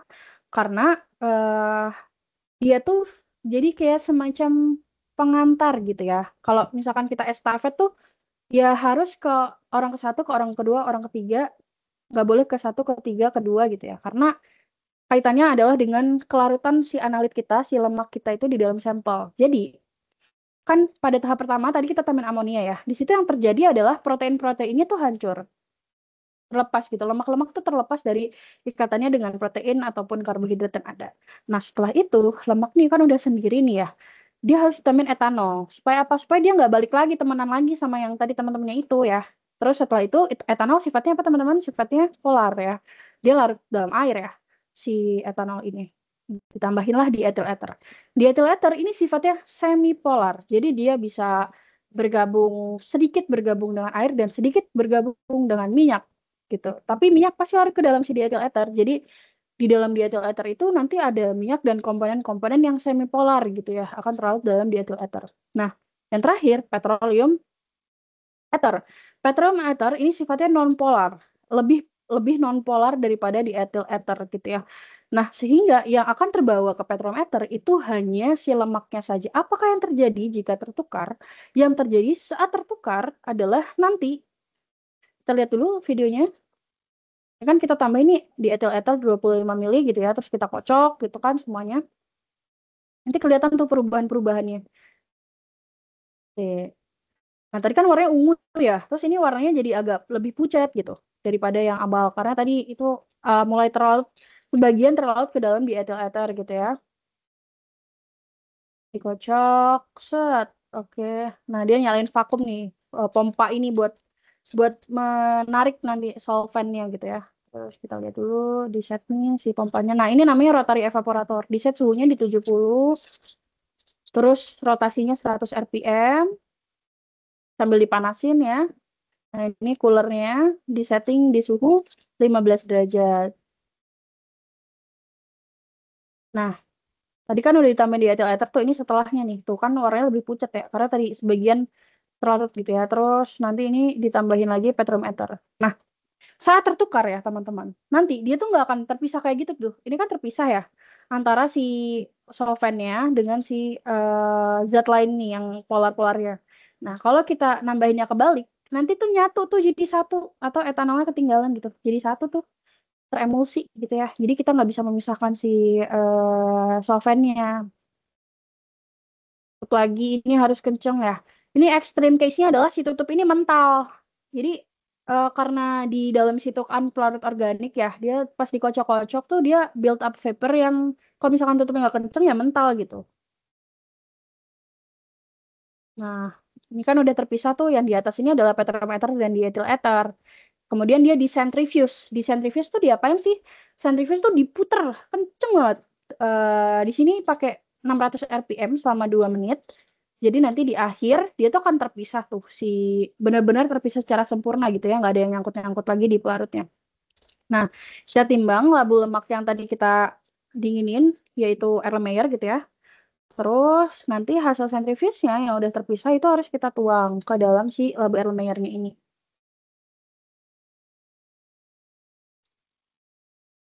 Set, diangkat tuh ya. Nah, ini juga harus benar masang. Nah, ini ya, yang pink itu fase polar, yang bening itu fase non-polar. Kita mau misahin yang polar dari non-polarnya. Karena lemaknya ada di yang non-polar. Nah, tuang. Set. Nah, ini harus hati-hati nih, yang pink ini nggak boleh ke bawah masuk. Oke, setelah itu dia di rotary. Nah, nanti si solventnya ini ditampung nih. Tampung, nanti ya terserah mau dipakai apa ya. Oke, setelah itu tinggal di oven, masukin ke dalam oven, sama yang seperti sebelumnya, masukin desikator, terus ditimbang. Dapat deh tuh data labu lemak akhirnya berapa. Oke, itu adalah metode Mojoneer. Pertanyaannya kita tahan dulu nanti ya. Nah, yang terakhir, satu sebelum terakhir adalah rapid method di Babcock dan Gerber. Nah, kalau yang tadi itu kan metodenya panjang ya, lama gitu ya, paling cepet 2 jam 3 jam gitu ya. Kalau pakai metode Babcock dan Gerber ini yang biasanya kita gunakan untuk susu cair atau fresh milk juga, itu dia hanya butuh waktu sekitar ya 10 sampai 15 menit lah, cukup. Nah, tapi dia nih trade-off-nya ada safety gitu ya, agak-agak berbahaya karena dia pakai asam sulfat pekat benar-benar yang 98% untuk menghancurkan si protein itu dengan cepat gitu. Nah, nanti kalau di Babcock dan Gerber ini kita nggak ada timbang-timbangan guys. Jadi kita ukur volume lemak yang dihasilkan menggunakan suatu alat yang namanya butirometer. Jadi baik Babcock maupun Gerber dua-duanya ini pakai butirometer. Nah, alpha ini ya dari kedua metode ini adalah tidak presisi ya tidak presisi, ketelitiannya kecil gitu ya. Jadi kalau misalkan di Mojoneer teman-teman bisa dapat 2 angka di belakang koma gitu ya. Atau di yang lain gitu ya. Kalau di Babcock dan Gerber itu cuma bisa 1 angka di belakang koma atau bahkan cuma 1 satuan aja. Nah, ini ya. Jadi dia simple. Jadi si sampel susu cair, krim ataupun yang cair-cairnya itu tinggal ditambahin H2SO4 pekat. Nanti dia akan kayak berubah jadi hitam gitu, jadi gosong gitu ya. Nah, itu juga sebenarnya salah satu yang kita hindari di Gerber. Sehingga di metode Gerber itu kita tambahin isoamil alkohol atau amil alkohol untuk mencegah karbonisasi. Karbonisasi itu apa? Karbonisasi itu perubahan senyawa-senyawa yang awal itu protein, karbohidrat, dan lain-lain itu jadi karbon yang karbon doang, arang gitu ya, hitam, gosong dan membentuk kayak endapan-endapan. Nah, itu nggak boleh terjadi karena butirometernya Gerber itu kecil banget sehingga kalau dia kesumbat, dia akan susah untuk mengukur secara akurat. Nah, Babcock sama Gerber ini supaya kita mudah melihatnya, mari kita lihat video berikut. Ini kalau Gerber, ini kalau Babcock ya. Kita skip langsung aja nih. Nah, dia sama-sama dua-duanya sama-sama pakai centrifuge untuk misahin si lemaknya. Caranya nih, ini si sampel nih. Ya, terus ditambahin asam sulfat pekat 17,5 mili. Kemudian dikocok. Nah, ini asam sulfat pekat ya, teman-teman. Kalau kena baju, udah langsung bolong bajunya gitu. Kalau kena kulit langsung luka bakar gitu ya. Nah, di-shake sampai dia homogenize. Tadi seperti yang aku bilang dia akan berubah jadi hitam ya. Udah, terus dia akan disentrifuge. Sesimpel itu kalau yang Babcock. Nanti di akhir, setelah disentrifuge itu diputar nih ya, di 700 ppm atau 800 ppm. Dia akan ditambah air sampai ke botol, ke leher botol ya. Nah, disentrifuge lagi. Kemudian ditambahin lagi air yang suhunya 52 derajat sampai mencapai 7% marknya si butirometernya. Disentrifuge lagi sehingga hasil akhirnya adalah setelah dia ditaruh di water bath tuh ya, nanti kan lemaknya akan turun. Jadi dia harus di-immerse di water bath tidak kurang dari 5 menit sebelum dibaca. Nah, nanti ini bisa dibaca nih. Ini nih lemaknya nih. Lemaknya berapa banyak sih? Nah, makanya ini kita bilang dia kasar ya karena ya tidak terlalu presisi dibanding dengan metode yang lainnya ya karena rapid gitu cepet, tapi ini cocok untuk teman-teman yang line produksinya cepet dan pengen ngecek secara ya yang penting ada berapa sih kisarannya gitu ya. Nah, kalau Gerber juga mirip-mirip, bedanya butirometernya beda ukuran. Kalau di mana ya, lihat ya, ada gak di sini. Nah, ini nih butirometernya Gerber tuh kecil dan ini pipa tabungnya ini tuh tipis banget teman-teman, tipis gitu ya, jadi kalau dia kesumbat ya susah banget lah. Nah, dia tuh sebelum dikocok ini, dia ditambahin tuh asam sulfat pekat 10,75 mili sama isoamil alkohol. Nah, setelah itu dihomogenin, terus sama dia disentrifuge. Setelah disentrifuge, dia harus ditaruh di water bath juga. Nah, yang bening ini adalah minyaknya, adalah lemaknya. Kemudian dibaca deh tuh skalanya berapa, terus nanti bisa diinterpretasikan hasilnya. Nah, cepet ya. Nggak kayak yang lain tuh harus ekstraksi berjam-jam dulu gitu ya. Tinggal dibaca hasilnya berapa, dapatlah itu adalah hasil dari lemak ya. Nah, kita udah selesai dengan yang metode ekstraksi. Yang terakhir ini adalah metode instrumentasi.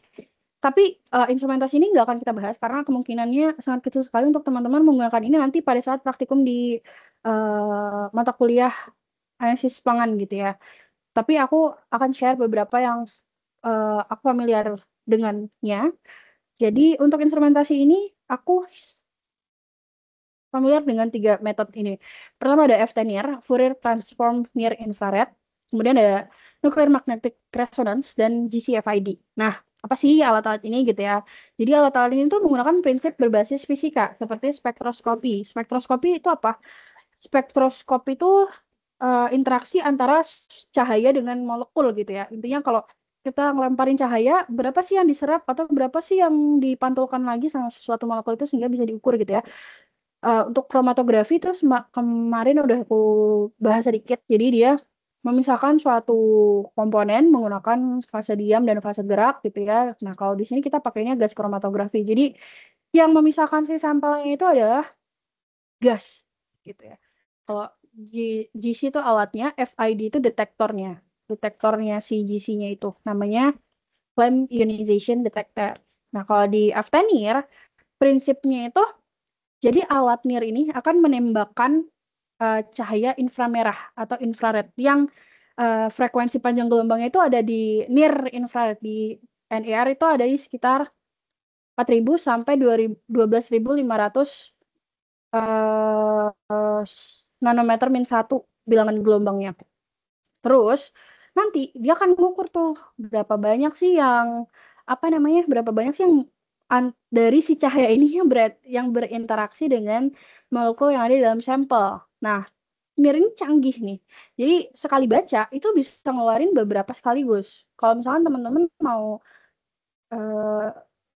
jadi sekali baca NIR itu teman-teman bisa dapat fat, protein, lemak, abu, karbohidrat, gula, vitamins dan lain-lain. Tapi NIR ini adalah metode sekunder. Metode sekunder itu apa? Apa bedanya metode sekunder dan metode primer? Kalau metode primer itu yang diukur benar-benar analitnya langsung. Kalau metode sekunder dia itu menggunakan data lain, menggunakan referensi gitu. Jadi dia harus dikasih tahu dulu. Nah, penggunaannya NIR tuh sebenarnya praktisnya simpel banget. Jadi ada suatu alat, terus kita masukin sampelnya, dibaca sekitar 2 menit, udah tuh langsung keluar semua hasil.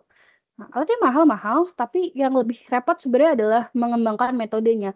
Karena alatnya ini harus disuapin, harus dikasih tahu. Di dalam sini ada 10% protein dan 20% protein.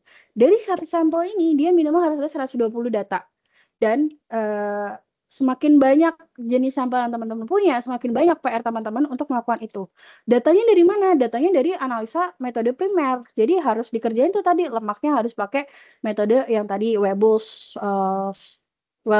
gitu, atau harus pakai Moijonier. Baru hasilnya diinput ke sini gitu ya. Nah, diinput ke alat nirnya gitu. Jadi untuk ngasih tahu, kalau ini isinya 10%, kalau ini isinya 15%, kalau ini isinya 20%, misalnya gitu ya. Jadi nanti saat si NIR membaca lagi, oh ini tuh kayaknya yang kemarin deh, segini nih hasilnya, kurang lebih kayak gitu, analogi sederhananya. Nah, kalau NMR, dia itu bukan berdasarkan penyerapan radiasi, tapi terkait resonansi inti atom. Jadi setiap atom hidrogen itu tuh ada inti atomnya. Nah, si NMR ini akan memancarkan gelombang gitu ya, akan memancarkan gelombang dan nanti si inti atomnya si hidrogen yang ada di setiap sampel, di setiap analit gitu ya, pasti ada hidrogennya. Karena senyawa-senyawa utama kayak fat, lemak, protein itu kan kebanyakan rantai hidrokarbon ya, ada karbon dan hidrogennya. Nah, getaran dari karbon dan hidrogen itu yang akan ditangkap oleh si alat NMR ini. Jadi NMR tuh nanti teman-teman explore sendiri, seru banget materinya. NMR tuh dia cara baca grafik spektrumnya, nanti dilihat, oh ini tuh ada satu atom hidrogen yang terikat pada karbon yang kayak gimana gitu. Jadi ngepredik, oh ini kayaknya strukturnya ini deh gitu. Sehingga nanti dia bisa menghitung berapa kadar si lemak dan protein berdasarkan profil si ikatan dan juga seberapa banyak ikatan tersebut ada di dalam suatu sampel. Nah, NMR ini dia adalah metode primer. Jadi dia benar-benar langsung ngukur ke level molekul gitu. Jadi baik banget, maksudnya bagus banget gitu. Dan cara bacanya juga cepat sama kayak NIR. Kalau instrumentasi umumnya kayak gitu, kayak cuma ditaruh doang sampelnya, terus udah. Nah, kalau GCFID, kalau kita pakai GC, kita tuh nggak menentukan kadar lemak, tapi menentukan kadar asam lemak.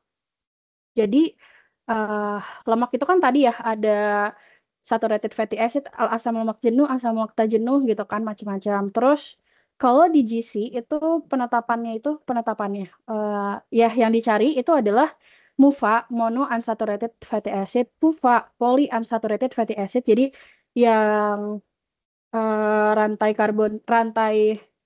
fatty acidnya beda dan yang sama. Terus saturated fatty acid. Jadi ketiga itu kalau mau nyari lemak pakai GCFID akan dijumlahkan menjadi total fat gitu kurang lebihnya. Akan kayak di-convert gitu lah. Ini cukup lama nih karena sampelnya harus didestruksi dulu, harus dimetilasi dulu, macam-macam panjang. Tapi kita tidak akan bahas hari ini. Oke, teman-teman, sekian materi yang bisa aku sampaikan. Oh, ini ada satu contoh video lagi nih ya. Ini contoh mid analysis dengan F-tenir spektroskopi. Oke. Sekali lagi ini bukan iklan ya teman-teman. Jadi ini ada sampel daging gitu ya. Kita taruh di apa ya namanya ini kita sebutnya. Kita taruh di petri dish-nya. Ini pakai gelas gitu ya. Dan ini juga mahal nih kayak gini petri kayak gini doang tuh cukup mahal gitu ya karena dia tidak tidak mudah tergores gitu ya, tidak mudah rusak lah. Terus kita taruh nanti si media ini di atas alatnya si F-tenir. Kalau teman-teman membayangkan alatnya akan besar banget dan akan secomplicated itu tidak. Alatnya super simple, tapi harganya tidak simple. Ini kayaknya kalau misalkan si F-tenir ini kita pakai buat beli rumah subsidi mungkin dapat 5, 6 lebih tergantung types. Nah, ini alat F-tenirnya nanti dia menentukan tuh dia udah develop nih di dalam ini pasti ada banyak banget data tuh ya. Dan setiap parameter, setiap matrik, setiap jenis sampel itu pasti harus punya data yang banyak juga gitu ya. Itu sampelnya, terus kita start. Tinggal di start aja. Nah, dia akan muter nih. Jadi untuk ya menjamin bahwa semua area si metnya ini kena tembakan IR. Nah, si cahaya IR-nya itu dari mana? Dari dalam sini, dari bawah ditembak ke atas. Itu nggak boleh tembus, emang nggak boleh kelihatan. Jadi dia diulang 3 kali, udah terus langsung keluar deh hasilnya. Tuh, fat, protein, water, collagen, BEFF, NaCl dan lain-lain. Canggih ya, canggih banget, keren. Oke. Itu selayang pandang terkait metode analisa. Nanti akan ada Instagram takeover yang akan diisi oleh Kak Sabila Fahada dan rekan-rekannya untuk ngomongin resiko apa aja yang ada saat kita melakukan analisa sehingga kita harus melakukan apa supaya kita aman dan selamat selama melakukan pekerjaan. Kurang lebih seperti itu teman-teman, aku kembalikan ke Kak Fahda. Halo Makasih. Kak Livi, wah keren Halo. banget. Belajar 1,5 jam aja nggak kerasa kali. Ini materinya padat tapi seru. Aku suka. Gimana nih teman-teman perasaannya setelah mengikuti kegiatan webinar episode 2 ini? Boleh kasih reaction-nya teman-teman? Oke. Nah, Kak Livi, kayaknya kita mau masuk ke sesi Q&A langsung aja kali ya. Aku bacakan peralatan pertanyaannya. Boleh, silakan Kak. Oke teman-teman. Kalau ada yang punya pertanyaan, bisa diketik aja di kolom komentar ya. Nanti aku akan bacakan. Oh, ini udah ada nih Kak yang bertanya dari Kak Anissa Nur Habibah. Kalau praktikum di UT, biasanya pakai metode yang mana, Kak? Oke, kalau aku dan sama aku nanya-nanya ke teman-temanku yang aku kenal gitu ya, biasanya pakai Soklet, Kak. Oke, nah jadi pakai Soklet ya, Kak Anissa. Ya. Lalu ada lagi yang ingin bertanya, teman-teman? Aku ingatkan kembali ya teman-teman bahwa di setiap sesi webinar ini akan ada challenge, sosmed challenge. Jadi pastikan teman-teman nanti ketika kegiatan sedang berlangsung, teman-teman dokumentasikan lalu unggah di sosial media teman-teman dan tag akun Himatepa UT. Nah, lalu dari Kak Handono. Kak, struktur flavonoid rusak nggak kalau dipanaskan? Misal pada randal gitu, atau metode terbaiknya apa? Oke. Aku pribadi, terima kasih Kak Handono pertanyaannya. Aku pribadi belum pernah analisa flavonoid, tapi silahkan di research ya. Flavonoid itu karakteristiknya seperti apa? Apakah mudah rusak di suhu panas atau tidak? Kalau dia mudah rusak di suhu panas, tidak direkomendasikan menggunakan hot extraction, tapi silakan gunakan metode Soklet gitu ya. Karena di Soklet dia itu akan kena sama, benar, pakai Soklet boleh. Jadi dia nggak akan rusak gitu ya. Kalau pakai hot extraction dia akan rusak gitu, karena ya benar-benar dipanasin banget. Biasanya buat yang super volatile kayak gitu, dia pakainya metode Soklet. Gitu Kak. Aku Oke, tidak bisa nah. menjawab secara detail ya. Belum pernah melakukan analisa flavonoid. Oke, terima kasih Kak Alivi. Begitu ya Kak Handono. Lalu pertanyaan berikutnya dari Kak Wela. Kak, tadi kan disebutkan ada beberapa jenis timbel. Apakah ada pertimbangan jenis timbel apa yang digunakan untuk sampel tertentu? Oke. Biasanya sebenarnya kalau penggunaan timbel itu bukan dilihat dari bukan dilihat dari sampelnya sih. Ya sampelnya juga bisa sih, tapi lebih ke pertama kekuatan atau robustness si timbelnya. Kalau kaca itu satu piece ya. Kalau dari tadi kan ada beberapa supplier tuh yang muncul kayak Gucci, Gerhard gitu kan. Dari Gucci ini karena dia brand mahal gitu ya. Itu satu timbel kayak gitu harganya bisa 6 juta, 5 juta ya, juta-jutaan gitu ya. Kalau timbel yang selulose, yang pakai selulosa itu harganya murah, kayak satu box mungkin cuma 400.000 satu box. Itu isinya berapa ya? Anggaplah isi 12, aku nggak tahu lagi sebox tuh isi berapa sih. Sebox tuh kayaknya isi 15-an lah. Itu lebih murah. Tapi kalau yang kaca itu kan dia bukan consumable ya, bukan bukan sesuatu yang bukan disposable, bukan sekali pakai buang. Tapi kalau selulose itu biasanya 2 kali pakai tuh udah dibuang gitu ya. Jadi itu pilihan. Terus karakteristik sampel. Kayak misalnya kalau teman-teman eh, sampelnya bulky. Bulky itu apa ya? Eh, berat jenisnya tuh rendah gitu. Jadi sampel 1 gram, volumenya banyak, volume besar gitu. Kalau pakai sampel yang kayak gitu, teman-teman biasanya nggak bisa pakai yang timbel yang kecil. Jadi harus pakai timbel kaca yang agak gede atau timbel saus yang agak gede. Biasanya kayak gitu. Jadi tergantung kebalkian sampelnya. Berapa banyak sampel yang teman-teman butuhkan untuk di ekstrak. Kemudian apa lagi ya? Biasanya itu sih. Tapi aku pribadi kalau mempertimbangkan kayak memforecast kebutuhan ke depan itu ya pertimbangannya itu ya kalau di perusahaan apa sih yang paling cepat balik modal yang mana gitu ya, yang paling murah yang mana gitu. Dan yang paling tahan. Sometimes kayak kita dihadapkan sama mahal tahan lama atau murah buang-buang gitu. Ya mungkin akan milih mahal yang tahan lama gitu. Atau kalau misalkan tempat teman-teman bekerja menerapkan prinsip-prinsip green laboratory gitu ya, nggak mau pakai yang disposable, biasanya teman-teman akan memilih untuk pakai yang bisa dipakai berkali-kali dan tahan lama gitu. Gitu sih Kak. Tadi Kak siapa ya? Oke, dari Kak Wela pertanyaannya. Oke, terima kasih Kak Wela ya. Semoga menjawab. Terima kasih juga Kak Alifi. Penjelasannya sangat rinci dan runut. Nah, berikutnya Kak Alifi, ada yang bertanya, kalau verifikasi alat dari NIR itu gimana ya biar kita yakin hasil kita itu akurat?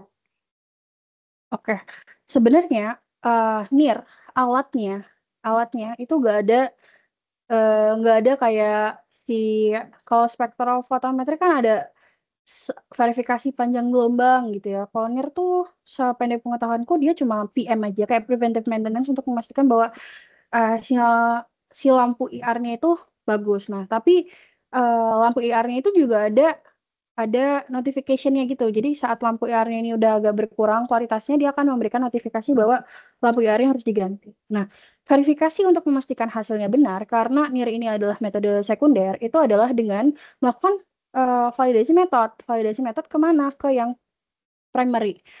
Ini mungkin kalau ini siapa ya tadi yang bertanya ya?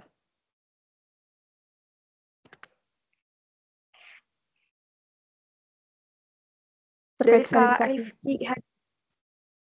Boleh tahu gak kalau Kak Rifki ini di laboratorium juga atau gimana nih?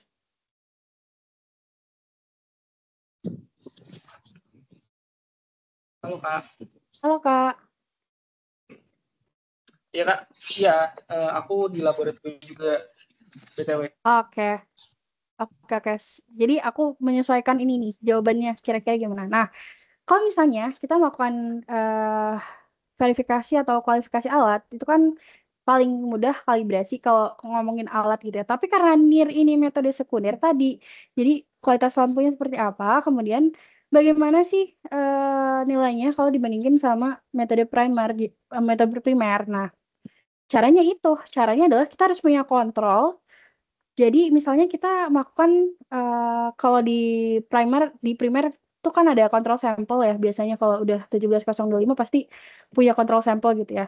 Nah, kontrol sampel ini akan dibaca di NIR dan di metode primer. Jadi setiap hari itu ada perwakilan untuk mewakilkan pembacaan itu gitu ya. Nah, kalau misalkan hasil di NIR sama metode primer tidak melebihi keberterimaan yang teman-teman tentukan di laboratorium masing-masing, misalnya aku ditentukan bahwa selisihnya tidak boleh melebihi SEP. SEP itu Standard Error Prediction.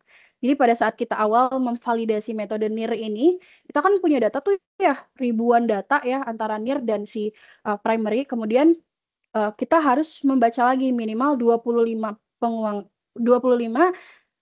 pembacaan di NIR dan di primer yang sampelnya itu beda-beda. Nah, dari situ kan kelihatan tuh deviasinya gimana sih perbedaan antara NIR dan si primer itu seperti apa. Misalnya dapatlah standar error prediction-nya tuh di 5% gitu ya, atau 2%. Nah, kontrol sampel kita, harian kita, itu tidak boleh melebihi deviasinya dari 2% itu. Kalau lebih, artinya ada masalah antara di primernya atau di NIR-nya. Tapi most likely permasalahannya adalah di NIR, entah itu sampel baru nih, misalnya biasanya kita analisa yang varian coklat, terus tiba-tiba ini varian vanilla gitu, tapi kita nggak punya data yang cukup. Nah, NIR-nya tuh bingung, ini tuh apa gitu isinya, sehingga kita harus suntikin lagi tuh data. Atau mungkin di primary-nya ada yang aneh gitu. Jadi verifikasinya sependek pengetahuan aku, karena aku baru banget develop tahun ini, itu tidak ada verifikasi alat, tapi pengecekan PM alat, kayak lampu-lampunya, terus silika-silika gelnya, kayak gitu. Nah, verifikasi hasil ya menggunakan yang primer. Tapi nggak harus semua, kayak cuma satu aja sampling aja gitu, Kak. Semoga ada gambarannya, Kak. Oke Kak, terima kasih. Berarti datanya harus banyak ya? Kayak minimal mungkin 500 data untuk minimal database yang kita collect data buat awal-awal mula kali ya?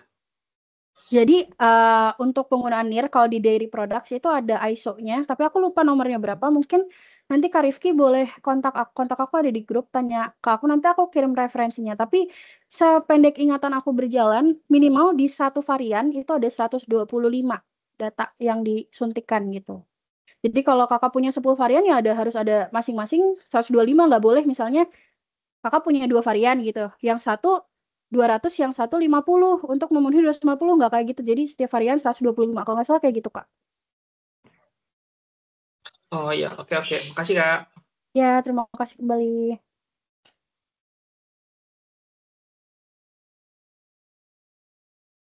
Oke, Kak Sabila mungkin boleh pertanyaan selanjutnya. Baik, sudah cukup. Livi, apakah ada yang ingin ditambahkan lagi? Kayaknya kita Sudah. akan kesempatan lagi untuk sesi Q&A ini, karena mengingat jam sudah menunjukkan pukul 11. Satu pertanyaan lagi dari Wahyu Indrianingsih. Metode apa yang digunakan untuk analisis lemak dari sampel menggunakan pelarut organik?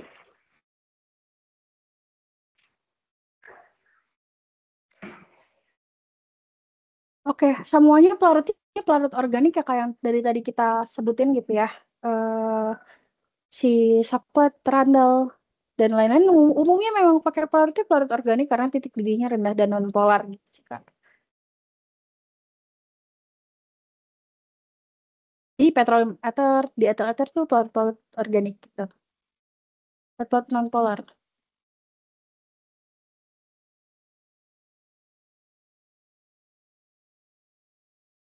Wah, oke. Mungkin aku paralel sambil aku bacakan, kita dikasih waktu sampai jam berapa Kak Sabila untuk sesi tanya jawab ini? Hanya untuk 11.55 Kak Alivi sebelum kita tutup. Oke, baiklah. Aku akan quick answering pertanyaan-pertanyaan yang ada di kolom chat. Oke. Metode yang bisa dilakukan di rumah, contoh sampel susu bubuk. Tidak merekomendasikan untuk melakukan pengujian di rumah, karena bahan-bahannya berbahaya ya, teman-teman. Dan kita tidak punya infrastruktur yang cukup untuk melakukan pengujian yang tadi disebutkan untuk dilakukan di rumah. Apakah ada yang kayak DIY? Aku masih sejauh ini belum menemukannya. Mungkin boleh dicari-cari ya, kayak aku pribadi belum pernah melakukannya di rumah, selalu di laboratorium. Cara menentukan kandungan lemak dalam makanan. Kak Dwi Wahyu Indrianisi, practically hari ini laptop kita adalah cara menentukan kandungan lemak dalam makanan. Jadi ya tadi ya, bisa diekstraksi atau bisa menggunakan instrumen. Analisis lemak itu ada kualitatifnya. Enggak, Kak, ada ya. Pakai apa namanya? Pakai kertas minyak. Pakai kertas minyak. Ini pas SMP kayaknya aku pernah praktikum kayak gitu, menentukan di dalam si sampel itu ada lemaknya atau enggak, pakai kertas minyak, terus di tool aja gitu. Kalau dia ada jadi transparan si kertas minyaknya itu berarti dia ada lemaknya. Tapi metode kualitatif menarik untuk kita cari tahu nanti ya. Potensi sumber kesalahan pengujian kadar lemak yang dilakukan. Pertama, waktu ekstraksinya kurang sehingga lemaknya nggak turun semua. Kedua, kondensornya tidak dingin sehingga saat kondensor tidak dingin, sebelum waktu ekstraksi berakhir, solvennya udah terbang semua, udah hilang semua tuh ke udara gitu ya, sehingga nanti ya ekstraksinya tidak maksimal. Ketiga, kontaminasi dari ada sekalian dari tangan, dipegangnya nggak pakai sarung tangan gitu ya, sehingga nanti ada kesalahan positif gitu. Atau tadi ya, sampelnya keluar dari hools dan masuk ke dalam reservoir gitu ya. Biasanya fokus ada semua lemak biasanya fokus pada keteringkan akibat oksidasi. Apakah prinsip analisa tersebut juga bisa diterapkan untuk mendeteksi kerusakan minyak nabati yang digunakan sebagai bahan baku sabun cair? Oke. Aku kurang tahu ya Kak, kalau application-nya di sabun cair, tapi kalau kakak-kakak mau melakukan analisa berapa tingkat kerusakan si minyak nabati ini, yang dilakukan bukanlah analisa lemak. Kalau bahan awalnya udah minyak ya, bisa langsung dilakukan uji peroxide value, terus acid value gitu ya, untuk menentukan derajat kerusakan si lemak itu gitu. Jadi nggak perlu analisa lemak biasanya. Kalau kita mau uji kualitas atau cari parameter kerusakan minyak itu ada beberapa yang bisa kita lakukan. Yang pertama itu peroxide value, kemudian acid value itu menentukan seberapa dia sudah terpapar dengan udara gitu ya, sehingga dia terlepas tuh asam lemak bebas ataupun hidroperoksida. Tapi kalau mau quality bisa iodine value atau saponification number. Oke, dalam situasi sampel seperti apa, Weibull akan lebih efektif dibandingkan metode Soclet? Tadi ya, sampel-sampel yang karakteristiknya kompleks. Kompleks ini artinya lebih banyak. Oh, aku tidak memasukkan pembahasan ini ke dalam PPT tadi. Tapi lemak dalam bahan pangan itu state-nya macam-macam. State-nya kondisinya macam-macam. Ada lemak bebas yang kalau pakai metode Soclet bisa langsung keluar semua gitu ya. Kalau ada juga lemak yang terikat atau inbound fat atau apa ya kita sebutnya ya, lemak-lemak yang terikat gitu ya. Lemak-lemak yang terikat pada sinyal-sinyal lain inilah yang nggak bisa dikeluarkan secara maksimal menggunakan metode Soclet, sehingga dia harus menggunakan metode Weibull Scold gitu ya. Praktikum UT ada guide nggak bahan caranya atau dikerjain masing-masing? Tentu saja ada, Kak. Salah satu syarat utama yang teman-teman harus penuhi sebelum melakukan praktikum adalah memahami nanti mau mengerjakan apa. Karena teman-teman akan dapat modul. Modulnya itulah yang akan teman-teman gunakan sebagai panduan untuk melakukan praktikum dari awal sampai akhir.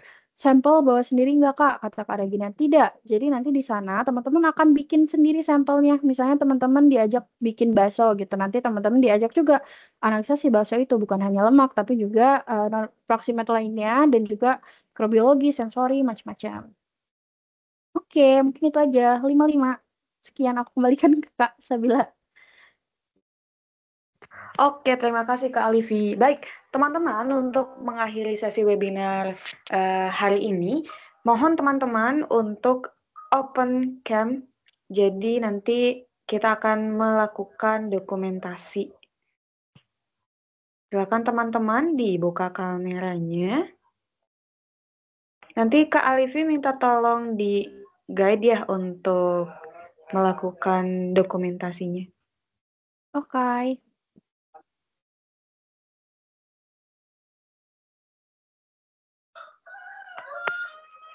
Oke, di sini masih banyak nih yang belum open kameranya.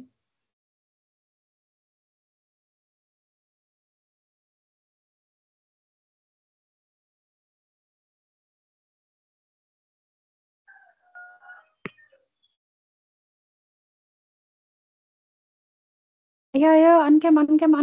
Ini baru ada 4 orang nih yang on cam. Oh iya, aku lupa bilang teman-teman.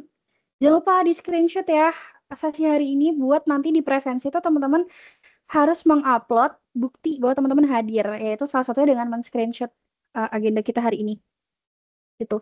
Nah, presensi, evaluasi, quiz, dan lain-lainnya, materi lainnya akan aku kirim nanti sore. Kenapa sore? Supaya nanti teman-teman yang lain bisa nonton dulu videonya yang nggak sempat hadir hari ini ya. Oke, ada lagi yang mau on cam, teman-teman? Aku persilahkan. Oke, aku hitung sampai 3 nih ya. Kalau nggak ada lagi yang on cam, kita akan foto. 1, 2, 3. Oke, aku akan foto dari slide pertama dulu. Di sini di slide pertama ada yang on cam, ada aku, Kak Sefti, Kak Handono, Kak Hadi Nur Rohim, dan Kak Erlin. Boleh bergaya ya. Hitung 1, 2, 3. Sebentar. Kemudian slide kedua. Oke. Slide kedua. 1, 2, 3. Oke, selanjutnya slide ketiga. Ada 8 slide ya teman-teman. Ini ada Kak Regina, Kak Rina, dan lain-lain. 1, 2, 3. Oke, selanjutnya. Karena silakan bergaya Karena. 1, 2, 3. Oke. Lagi, oh ada lagi nih. Kak Revo, jangan sampai naik motor, wey. Hati-hati. Oke. Oke, dilanjutkan perjalanannya. Selanjutnya, 3 slide terakhir. Together. Oh, ternyata ada together mode ya. 1, 2, 3. Oke, lagi. Maaf ya, banyak ya. Terima kasih ya antusiasmenya. 1, 2, 3. Oke, lanjut yang terakhir. Kak Siti. Kak Siti tidak ada, Kak Siti. Tidak ada di sini. 1, 2. Oh my God, berubah tampilannya. 1, 2, 3. Oke, terima kasih teman-teman semua. Oke, terima kasih teman-teman semuanya. Ditunggu untuk link presensinya sore ini dan recordingnya akan kami unggah juga di YouTube. Tapi nanti tunggu proses unggah dulu ya teman-teman. Untuk hari ini saya cukupkan sampai di sini. Terima kasih atas antusiasmenya. Dan sampai jumpa di webinar episode ketiga. Nah, informasi nih untuk teman-teman di episode ketiga nanti, kita akan pindah jadwal, tidak di jam 10 sampai jam 12, tapi di sore, yaitu pukul 4 sampai pukul 6 sore. Begitu, nanti informasinya akan saya umumkan lagi di grup. Terima kasih banyak teman-teman. Selamat melanjutkan aktivitasnya kembali. Terima kasih banyak Kak Alifi. Kasih Kak Sabila. Jangan lupa ya teman-teman daftar webinar yang nanti akan ada di tanggal 6 mendatang. Karena teman-teman dapat sertifikat. Tuh, nanti hari ini juga dapat sih, tapi harus mengisi form ya. Ini Kak Dwi sama Kak Sri, angkat tangan. Adakah yang mau disampaikan sebelum balik kanan bubar jalan? Yang lainnya teman-teman boleh silakan live ya. Apa Kak Dwi?